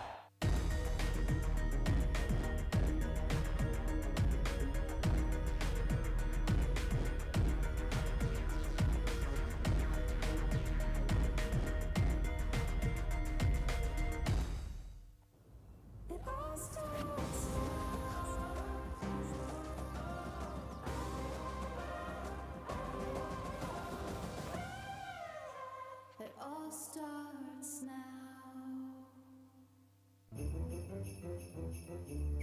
Join the conversation by calling the Ace Ticket hotline at 855-PATS-500 or email the show at webradio@patriots.com. Poor Nick Folk misses a 56-yard field goal off the upright, and he goes, there goes the streak. Hot mic, hot mic. Hot mic. Live from our studios inside Gillette Stadium, here's Hardy. All right, back on the post-game show presented by Cybereason. What is it, Deuce? Oh, no, I just thought you were going to get a little of the red butt about Paul busting on your boy a little bit. No, not at all. Oh, no, that wasn't his. That was the guy. Don't No, you I'm remember just that even last bringing week? it up. Just even bringing it up. I know exactly what you're talking about. No, Okay. I don't. No, I know. That was the press box guy last week who had to tell us. I know. There goes the streak. I'm like, F you, Yeah, buddy. right. It was a 56-yarder in the pouring rain. I got a bad knee, Yeah, and I wow. hit the upright. He was so matter of fact about it, too. Yeah. Wasn't Nick Folk great, though, in the post-game when he called It in was like he earlier? knew He's a how good much- He guy. came It was in like like he he had knew how much opening he loved remarks. He had opening remarks when he came on. did. Like he was ready. I wish they all did that. Great But player. if they're asking a question, yeah, say what you're going to say, Nick, now we'll let you go. All right. Perfect. Wish they all went like now that. I got to turn my back on. He's great. Let's go to the phones here. We'll go to Mike in San Diego on the Patriots post-game show presented by Cybereason. What's up, Mike? How you guys doing today? Good, good. Pretty good. All right.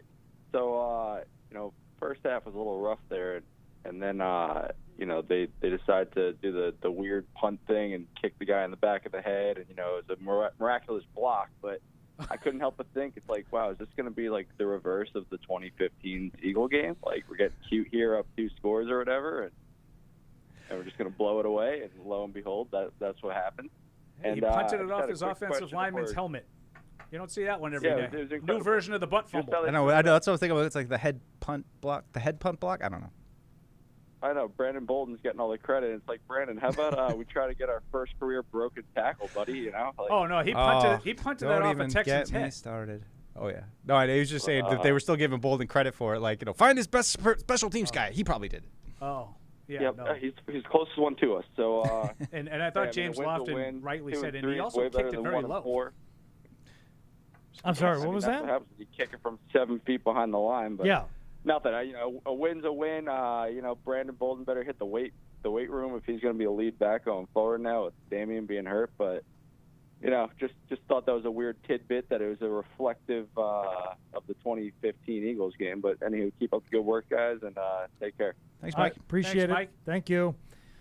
Yeah, there were moments today when you just realized, oh, yeah, this isn't a great football team that you're playing. But then they made plays today. Like it's like we said against, I don't know if it was the Jets, Paul, but, one of these teams earlier this season where it's like it's a professional football team.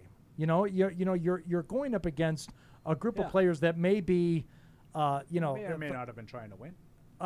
but you're going up against guys who have gathered together not just by chance. You know, they've made it through the rigors of college football and the draft process, and you know they may be dealing with injuries or poor coaching, but there's some good players out there on every single one of these teams. They're going to make good plays. And they're going to make the some Texans came to garbage play. plays You know, too. we talked about it all week, Mike and I. No one really wanted to listen to us, but you saw them get blistered 40-0 in a game that they weren't competitive in, and generally in that league, you don't see it happen 2 weeks in a row.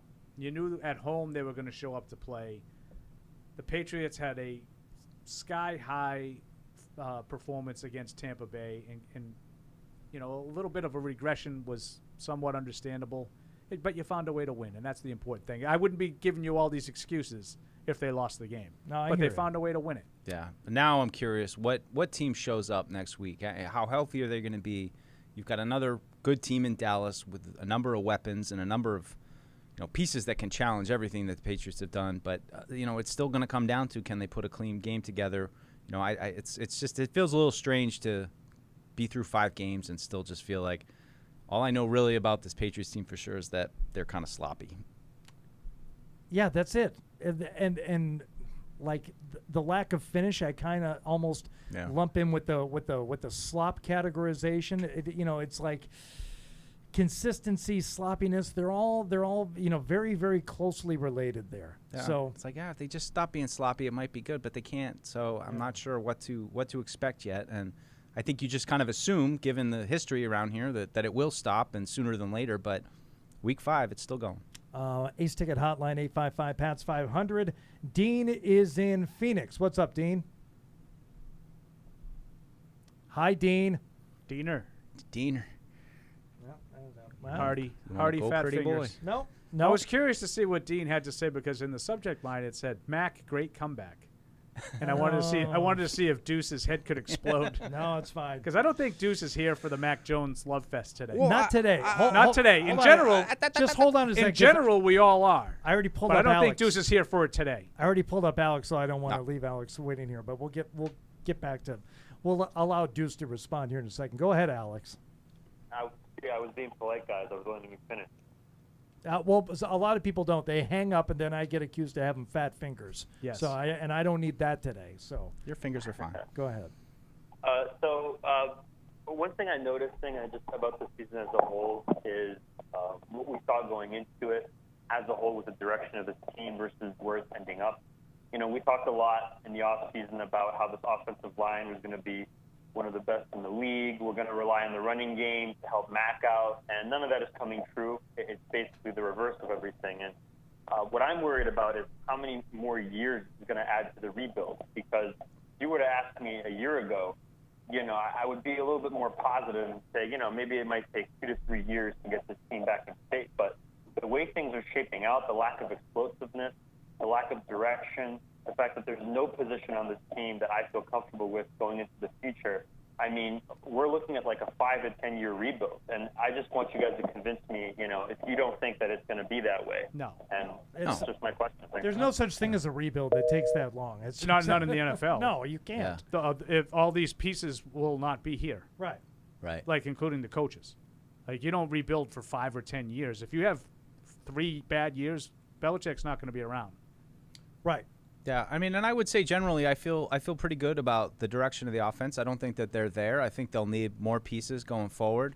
But I think that, at least when you look at kind of the core with Mac and with the 2 tight ends for at least 3 years and 4 years for Henry, and, let's see what happens with Aguilar and Bourne, and maybe, Myers is going to be restricted. So I think you have some pieces. They definitely need another running back. They need an explosive wide receiver, but I think they're farther away on the defensive side. Is this a rebuilding year? Tony says this is a rebuilding year. Every game is going to be a tough game, as was this game against a pathetic Texan team because the Pats lack talent on both sides.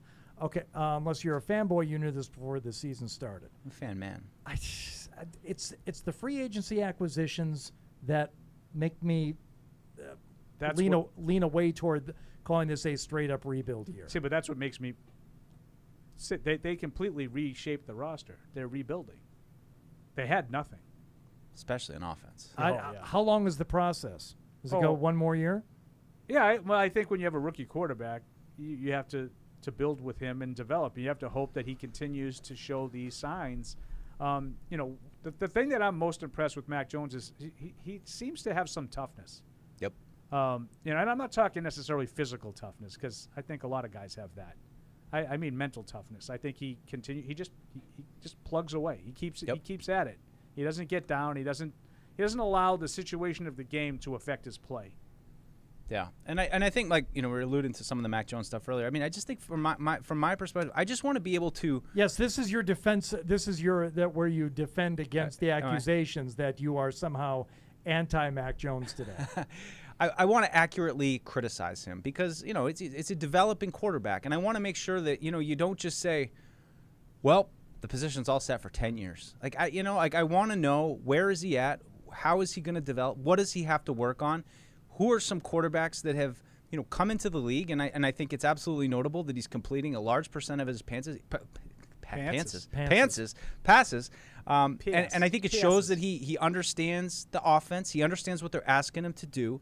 But what is his ceiling? And I think that's what you want to be accurate about in analyzing his play and understanding what you need more of, and what are things that you can actually build on. So I agree totally. I mean, as far as composition, personality, makeup of who he has been as a rookie quarterback, I've been so impressed with the job the guy has done. It cannot be easy to walk in here and sit in a room with Bill Belichick, Josh McDaniels, and have them all up on you, telling you what to do. If this happens, do this. For every day since he's been drafted, I'm sure he's been going through that stuff. So I have an enormous amount of respect for him, and that respect comes from wanting to be properly critical of him and not, jumping over the moon about things that really aren't going to translate to success. And that's ultimately what matters: winning games, scoring touchdowns. That's what he has to do, and I feel good about him. But look, there's 12 games left, and there's a lot of improvement to be made and strides to be made, and I'm excited to watch those. I just want to know the right things to look for and what he needs to do to be that guy. Hardy, I hope you picked up on it. When Deuce does it, it's accurately criticizing. When you do it or I do it, we're piling on. Yeah, we're being unfair we're jerks. Yes, we're being negative. Yes. But Mike's point is well taken. I mean, I love a lot of what I see, but can we just let him do stuff before we say this is what he is? Like 10 years, 12 years. Let's see what happens in Game 6. Because I'm still waiting for consistent success even within a game. Yeah. Like, I'm not even talking from game to game. Like, there are times in games where he completes 9 in a row, then throws like 4 out of the next 5 to the wrong team. Yeah. And I still see that from time to time. But that's understandable. The guy's played 5 games. I wish that we could refrain from making the sweeping sort of an evaluation. Like, oh, he's got it. Zach Wilson, check. Interception machine. No check. He sucks. Trevor Lawrence, he'll never make it. He's got no structure around him, no coach. Like, just let these guys play a little bit and see what they end up being. Let's get to the quarterback, can we? Shall we? Should we? Mock. We should. Speaking of Mac. We can, and we will. Hear from the Patriots quarterback after the 25-22 win over the Texans in Houston today. Here is Mac Jones. What's up, my guy? You good? Hey, P, you good? Yes, sir. Good to see you. Yeah. How did it feel for you today, Mac? Come from behind, big win for it felt really good. I think the offensive line did a great job, and I think it all starts with them. So they were doubted all week, and there was this and that and all the noise around that. And they came out and they played really hard, and they played together. And I think I only got hit one time the whole game. So just shout out to those guys, and they're a big reason why it happened. And it was just we just outcompeted. I don't know if we outplayed the other team, but we definitely outcompeted, and that's all we can ask ourselves to do. And there's a lot of stuff that I'm going to watch on film and wish I had back, but sometimes you just got to find a way to win, and it feels better to not play as well and win, but learn at the same time, and then play, okay, and then end up losing. So the win feels good. Back on the touchdown pass to Hunter, what did you see? Was it just a pretty clean win by him? Yeah, I mean, he did a good job getting open, and sometimes the ball doesn't always go to him on that play, but he ran a good route, and I just saw it, and he made a really good catch, and I had plenty of time with the offensive line, gave me time back there, so, all those things add up, and I think there's plays we left out there on the field, but at the same time, we needed to just put together scoring drives, kicks, or touchdowns, and I think if you take away our turnovers, which one of them was obviously my fault, and then Damian was just a bang-bang play. I think that's what we put a lot of emphasis on that, and we didn't do a good job of that, but we still fought through that and tried to just put points on the board. So that's not a play that he always gets the ball on. Have you seen him run that route in previous games and look back and say, oh? Yeah, he did a good job. Even last year, just watching his highlights and stuff, that's one of his good routes that he has a good feel for, the corner, the flag, and he does a good job. Hunter's a tough guy, and I think all the skill players played with toughness today. And yeah, that's all you can ask from them is play with toughness and try to do your job. And they did a good job listening in the huddle, and we just tried to go out there and execute. Matt, when you're down 4 starting offensive linemen throughout the week of preparation, do you get with David from a communication, from a protection standpoint? Is that something you have to put extra time to make sure you guys are on the same page? Because for the most part, they kept it relatively clean tonight. Yeah, I think just whoever's in there, I know it was tough to not have all the guys we had previously, but the guys who stepped up and played really hard all played together, and it starts with me and David, and David has a lot of experience under his belt. He knows pretty much everything about the offense like the back of his hand, and I think just not having that gap in communication, there's going to be some of that with a younger quarterback like me, so he's always doing what he's supposed to do, and the other guys did a good job protecting and listening to him and listening to the calls during crunch time. And I think it just shows that you have to be ready, and they stepped up to the opportunity. And I told them that after the game that they all did a good job stepping up and just taking advantage of their opportunity. So they played great. Matt, do you think you guys would have been able to pull off the comeback today if not for what you guys did in the second half? Yeah, I think we definitely wouldn't have. Just they played, really well, and like I said, we turned the ball over, so we put them in tough positions sometimes, and they played really well all year, and it's our job to put more points up on the board so the games aren't as close as they are, and we have a great defense, veteran group. I have all the confidence in the world. Even if something happened that they would have gotten a stop or whatever would have happened, they play hard and they play together, and they're a lot of fun to go against in practice, and they're going to keep getting better, and we need to raise our offensive bar to what they're doing on defense. What did happen on the interception there? I just didn't throw the ball very well. Protection was fine, and it was just a bad throw, and I didn't step into it like I know how to do. So I wish I had it back, but I've run that play 1,000 times and completed it a lot. So I'll watch it on film and figure out what I could have done better. But the timing was good, and the route was fine. It was just me making a bad throw. Yeah, I'm good. I just got bumped, and it just was bleeding. It's part of the game, and nothing's hurt, so I feel great. Perfect. Thanks, guys. All right, there's Mac Jones, 25-22 win over the Texans in Houston today. Yeah, bloodied. I kept seeing the word bloodied used to describe it in his press conference. Bloodied Mac He got Jones. bloodied? It's like he took a shot. Where'd he get bloodied? I don't know. He had blood on his shirt the whole second half anyway. I wasn't watching. No, you were pouting. One of my most enjoyable Deuce games ever. Oh, just wait. Greggy Melbourne says, "Good day, gents. Always good to get a win, but I didn't expect a bunch of gray hairs in the process. Game felt like a replay of the Week 8 game against the Jets last year. Burnt for a couple of big plays despite playing a truly terrible team. Fumbles, penalties.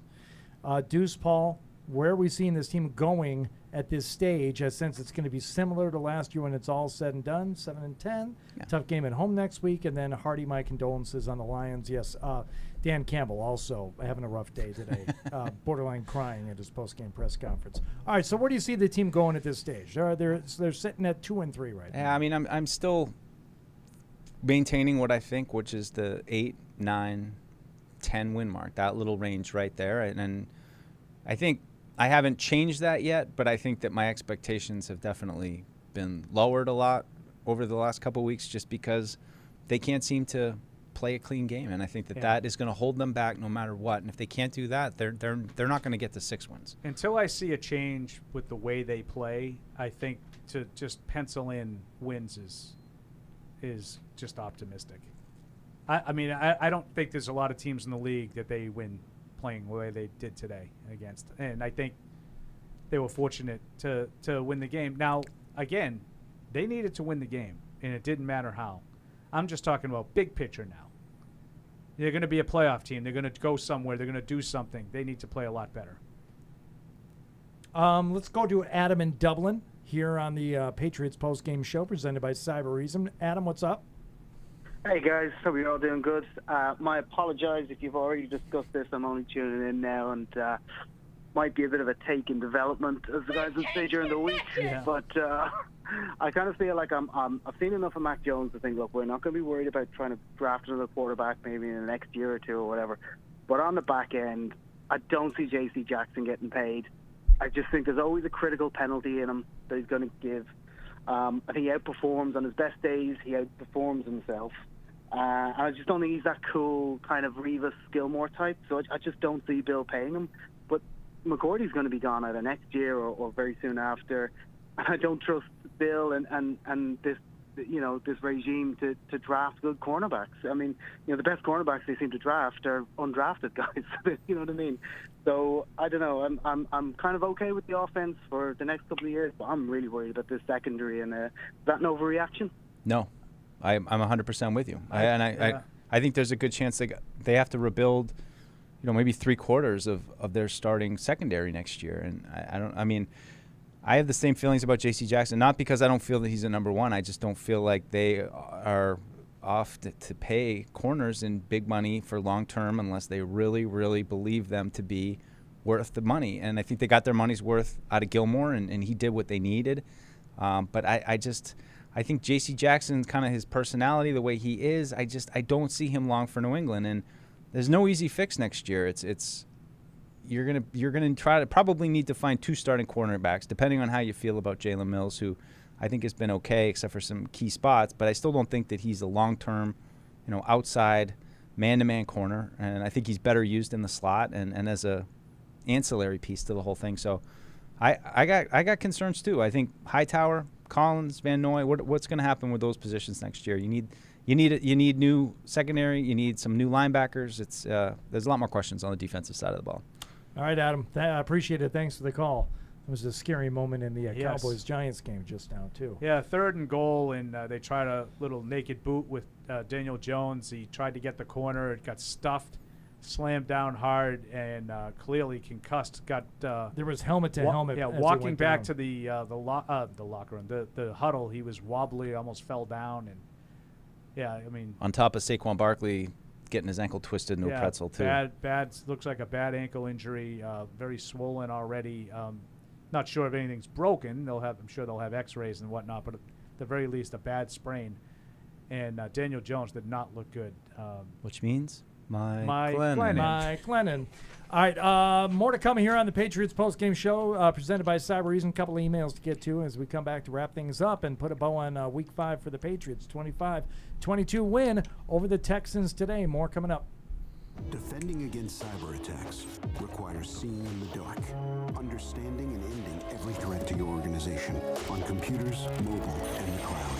It takes Cybereason. End cyber attacks from endpoints to everywhere.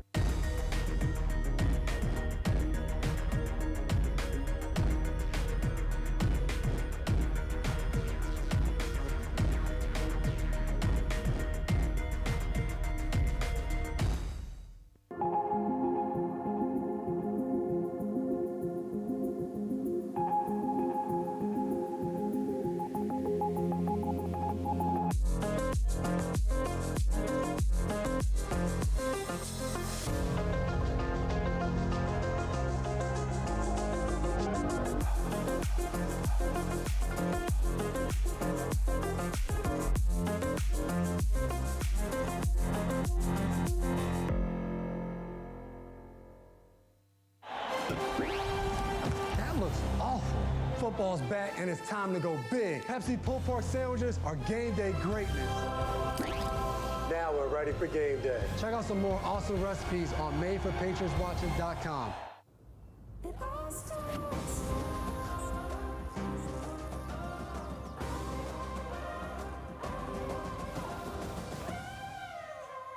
all starts now.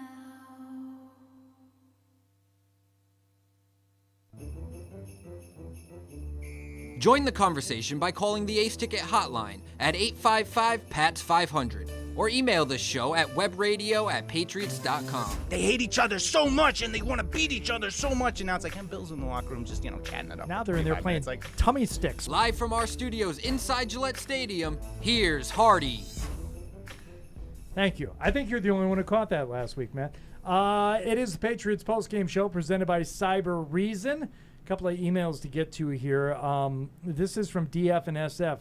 We talk a lot about comparing this team to last team and quarterback. This is a way of looking at it that I don't remember hearing yet, mostly because we just now finished week 5. But he said last year at this time we lost to Denver to go to 2-3 on the season. It was an 18-12 loss. Does that sound right? Yes. Okay. It was an ugly loss, as I can remember, at home against a bad team.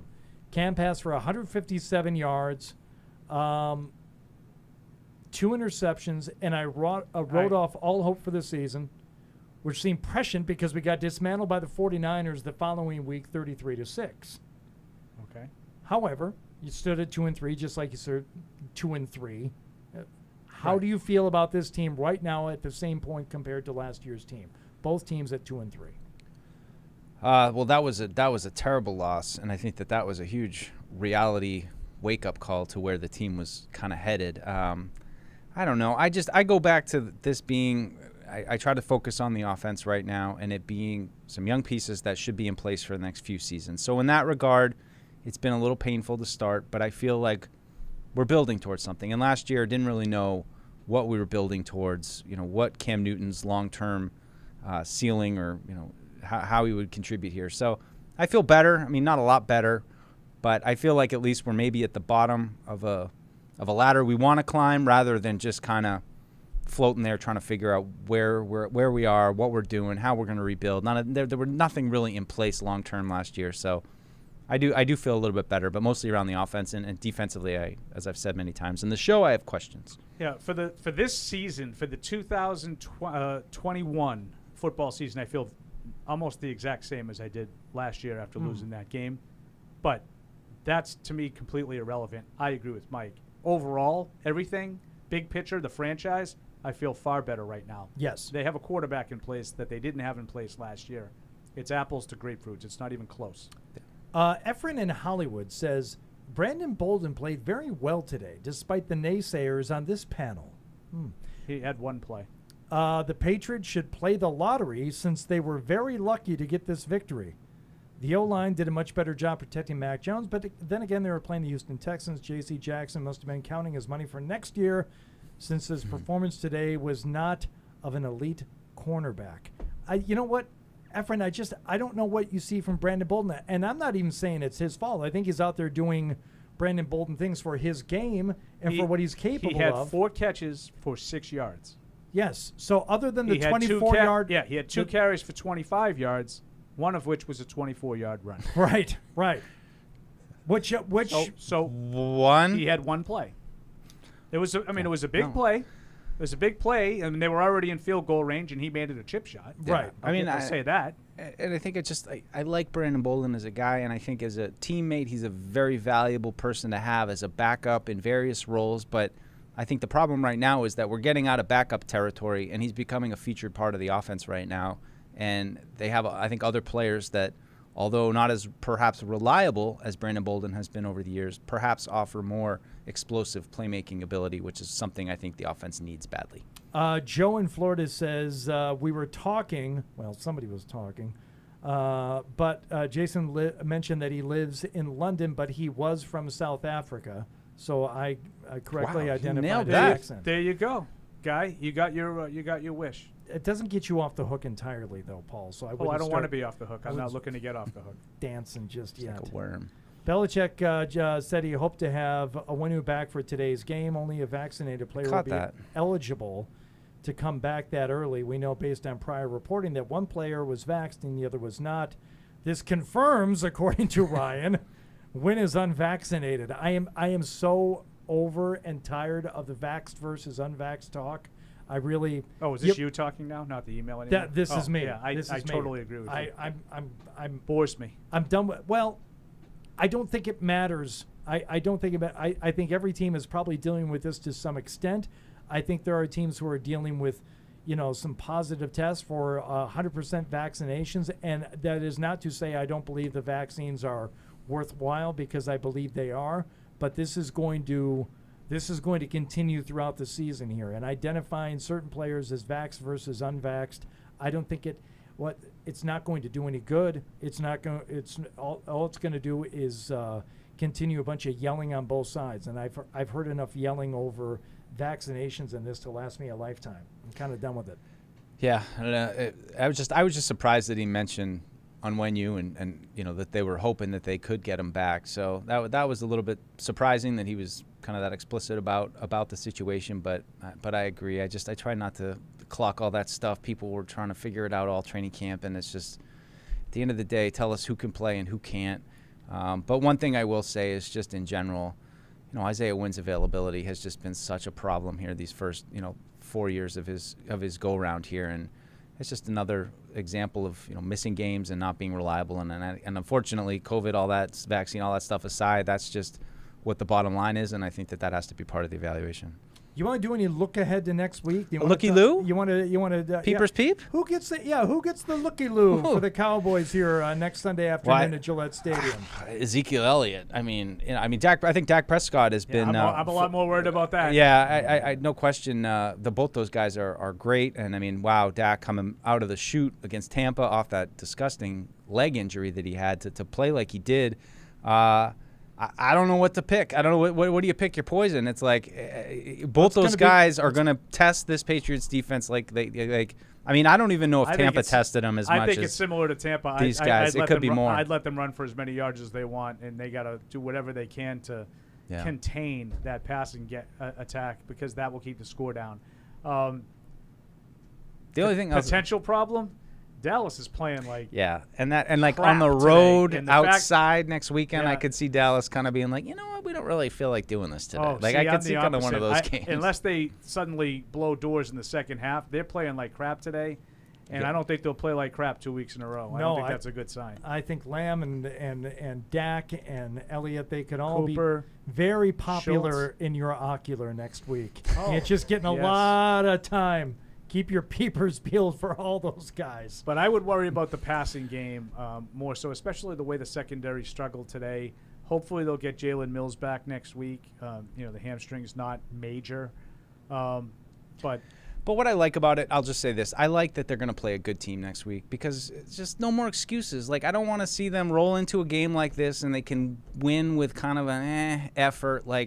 I'd rather face good teams. You had excuse for 1 week. You're tired of the excuse. They faced this guy, Tom Brady, and I don't the even Super know Bowl who he is champion today. Buccaneers. I don't even know who he is. 6 days ago, and you're tired of the excuses. Yeah, they made me a little angry. I got a little residual anger still lingering. I would love for another week where I could make excuses for them. No, but I want to see them play good teams. I want to see them have to bring their best effort, because if they don't bring their best effort, they get smacked. And I think that's something that will lock them into it and hopefully extract a quality performance from them. Maybe it will inspire them not to turn the ball over or to take dumb penalties or all those things. Just step up in the clutch. It's going to have your full focus this week, just like Tampa did. And Tampa was a little bit of a sideshow and a circus, of course, but I think the Cowboys are a team that can get their attention and maybe lock them in. What do we know defensively about the Cowboys? Not much yet. Okay. So, but they were real bad the last couple years, and I know that they've been better to start the year. That's not a great defense, though. It's another team that you should be able to throw the passes that the Patriots like to throw against. Okay. And that I feel good about, because after the Mac pick today, and I'm not being picking on them and judging the win. I'm taking the win, and I'm happy about the win. But I know there's a couple of prominent Patriots people going back and forth on Twitter right now between Bob Sosey and Chris Gasper about the quality of Mac's play. And I happen to agree with Gasper on part of this. There are a lot of passes he's thrown this year that could have, should have, would have been picked. And, the one that happened today, I'm like, yeah, you've been playing with a lot of fire for a while. Today could have been one of those days that you said, you know what, you had a rookie quarterback, kind of took away a chance to win. Right, and this is what I'm fearful of, that Mac is not necessarily due, but I would not be shocked if he had a 3 or 4 pick day based on some of these throws. He just had he's 3 getting away against New with. Orleans like 2 weeks ago. I mean, it can happen. It can happen in a blink. I wouldn't ones that you pin on him though. I wouldn't expect it entirely. I wouldn't expect it to happen because I don't think their offense is set up to have a lot of disastrous plays. They just don't throw the ball in harm's way. Mm-hmm. I would be very surprised if he three has against New Orleans. Yeah. Wow. I just don't think that they have a lot of interceptable passes that they attempt during the course of a game. I Right. don't. Yeah. Which says something about the fact that a lot of them are almost getting picked. But I'm going to just say that he continues to be tough when it, mentally tough when it matters. And he kept fighting today, and he kept leading drives at the end of the game when he had to lead drives. They put enough points on the board to win. Yeah. Yeah, and that's the bottom line today. Is it good enough against a good team? I don't know. It hasn't been so far. Their offense hasn't been good enough so far, but we'll see what it's like, when the whole season's over. I am very much looking forward to watching the rest of these games. Red Zone at home. I tell you what, just overall in the league this year, there's just enough in the way of surprises from teams that are not just looking into wins, but are better than I thought they would be. There's some playmaking going on from some teams, and who do we have in our primetime matchup tonight? KC and Buffalo. AFC Championship rematch, yeah. Oh my Don't God! say that to This is Kirsch doesn't like that. I know he doesn't like the. It's not a rematch. He Just doesn't a like rematch. the rematch talk, but in addition to being able to watch the Patriots get a win today, I think we're lined up for a good rest of the day and a good night tonight, and some compelling stories going on. I'm just happy that here we are, like in week 5. And it's like, oh, there's a lot going on. There's some good parity. There's some good back and forth, and there's some good storylines that are certainly in doubt at this point in the season. Yeah, I just would love to watch tonight's game and not get an overwhelming feeling of Patriots couldn't compete with these they're two playing. teams. Yeah, you don't want to watch this game tonight and think like, oh, they're playing This is a different game. A different game. It's a bad night to watch that game because you're going to be thinking the way the Patriots played for the majority of the game today, and you're like, oh. Yeah. But Weird that- too with with Buffalo at the end too. Just playing them, and I think it's two times in 3 weeks, something I'll crazy tell you, like that's that. really working out in weird. the Patriots' favor, though, because the Bills are playing well right Yeah. now. The Patriots aren't. Let them get some injuries. The Patriots start to Well, find their stride. I mean, just in terms of getting them at the right time, they're playing well now, and you're really. Oh yeah, not. they bury you right now if you played them. If you played them right now, I'd have to favor Buffalo. But who knows? In 10 weeks, things could change. That's right. I just want to see if our minds change about this during the week. So for the final question to kind of look ahead to next week, looky-loo, what would you be looking for from the Patriots, regardless of the win or loss next week? What do you want to see next developmentally for this team next week when they host the Cowboys here at Gillette Stadium? What, like my key? You want my key this Can we early? play a No, clean, no, can we no, play I'm a not- clean game? I'm not okay. Can we that's not it. turn That's it? it. Can That's we not all- turn it that's over? It's not all quite of a it. key, but it's like just in terms Just of the don't turn it development of over. this team. Is that too much? Let's just start I with thought it. they Let's not cut, they fumble cut on the back, goal line. They cut back on the penalties. Yep, that's they, good. I thought improved on the protection.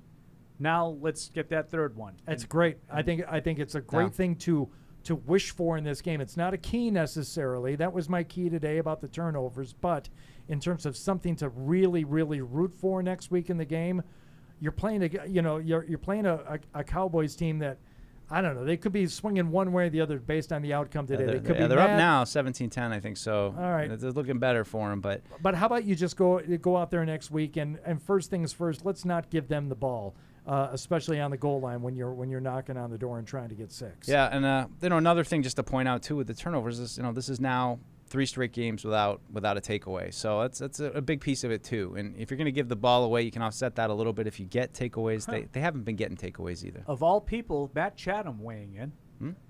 Patriots rushed for an insane -8 yards last week, then lost 3 offensive linemen, and somehow ran for 125 in a win, with the final 2 scoring drives featuring a whole lot of running, his words.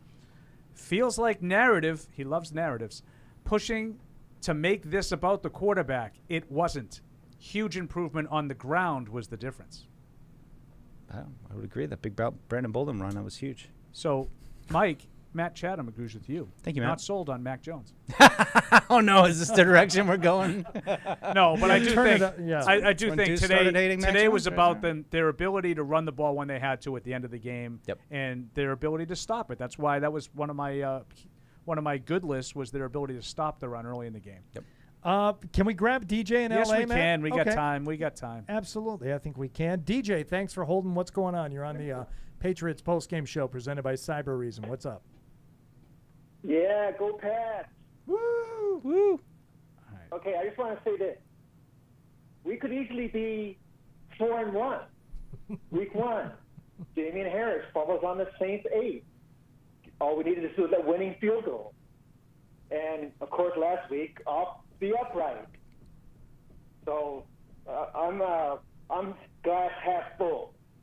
Okay, DJ. I think Could this, be 0-5 too, but you know. Well, no, I think you could be 1-4. I think you could be 0-5 if we're just going to count turnovers as the reason you lost. The Jets are sitting there lamenting the turnovers when you lost. I mean, 2 that they just handed to you of the 4 picks that Zach Wilson threw. But I think they're a 2-3 football team. Correct. I think they're exactly what they are. I think we agree on what the Patriots are. Yes. So, what will they be after next week? A win at home 2 against the and 4. Cowboys Maybe 3 and 3. Maybe 2 and 4. to get to 500 on the 2, season. 3 and 1. Let me tell you something. In terms of like overreacting to a win at home next week against the Cowboys to move to 500 on the season. Yeah. That is approaching a seismic shift in thinking on this team for the year. Yeah, and that's what it kind of goes to the point I was saying. It's a good team, you know. Like you beat them, you can take some actual real satisfaction of it, and that won't be one of those victories where but it's an opportunity, and it's a real good team, and they're gonna have to play their best game to beat that team, unless they blow out the Giants here, the rest, and cruise into here feeling great about themselves, and maybe have a down game. I don't know that Mac Jones is going to necessarily change anything about his game this week, but I think they do need to change some things in terms of situationally what they're going. What's that? Heavy size. Yeah. I mean, it's the play calling. It's the borderline ridiculous notion that you can, get meaningful gains on the screen passes. On 3rd and 10 and things like that. So let's hope for something different in terms of thinking this week for the preparation for this Cowboys team, because I think you're going to have to put up points to beat them. If their defense is indeed suspect, as you guys rightly pointed out, they. Well, have I think been it's for the last couple weaker of their years. 2 units. No right, question about right. that. But then you're going to have to played put up pretty well points this year, actually. because I believe they're going to get their points against you next week. Yeah, I think, but. That's going to require some different thinking in terms of your offensive strategy. Yeah, give yourself a chance. It's just I think the problem with some of those plays, especially like the screens, is just it feels like they have no chance. It doesn't feel like, if he had just got that block or if he had just broken that one little tackle, he would have been gone. It just a lot of these plays just feel like kind of doomed from the start sometimes, and such a grind to get 2-3 yards. It's just that 2-3 yards in a cloud of dust. That's what too many of these plays are feeling like, especially in the red zone where it's just a chance for really this team to take their most strides. I think if they start finishing in the red zone, because they're getting down there, they're putting some drives together. If they can start finishing in there, I think that's the easiest way for them to see some quick, tangible results. Special teams, I mentioned like right before the end of the pregame show today. Did you have a feeling one way or the other, just overall, about the special team play on the day? Well, the kicks were obviously huge. The Nick Folk's field goals, but I would say the kickoff coverage was good against Andre Roberts, and it wasn't outstanding. For a while. They were all between the 20 and 25. It wasn't like they pinned them deep, but they consistently got them before the 25-yard line. So that was good. I don't really think there was much. I mean, the punt to me is, it was more about the other team than anything the Patriots did. There were, back-to-back drives from the Texans and the Patriots that. Where they both ended up punting, like middle of the third quarter. Those are the first punts of the game, so it didn't factor in until well into the second half there. All right, I won't ask for final thoughts because I think we've given all of our thoughts on this win today, unless you have one, Deuce. No, a win's a win, I guess. We'll see how my mood changes over the next 24 hours. Kind of taking a look at it again, see really what played out. But 2-3, it is what it is, and I'm excited to see the Dallas Cowboys here because I think it's an excellent team, an excellent challenge that'll really push the Patriots to play better football. I hope.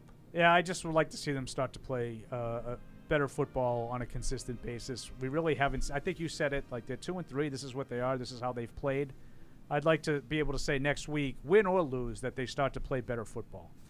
And I'm so much happier with 2-3 than I am 1-4. Oh God, 1-4. We're talking about next year. Right. I mean, let's call it like the way it is. So we're not there. We're not doing it. It's a season-saving comeback today. We got a whole week to talk about that Cowboys game, which will be taking place here at Gillette Stadium a week from today for everyone on the Patriots Postgame Show presented by Cyber Reason. Thank you for listening and watching. The final score for the final time, Texans 22, Patriots 25. That's for you, Paul Perillo. Yeah. We'll talk to you next week.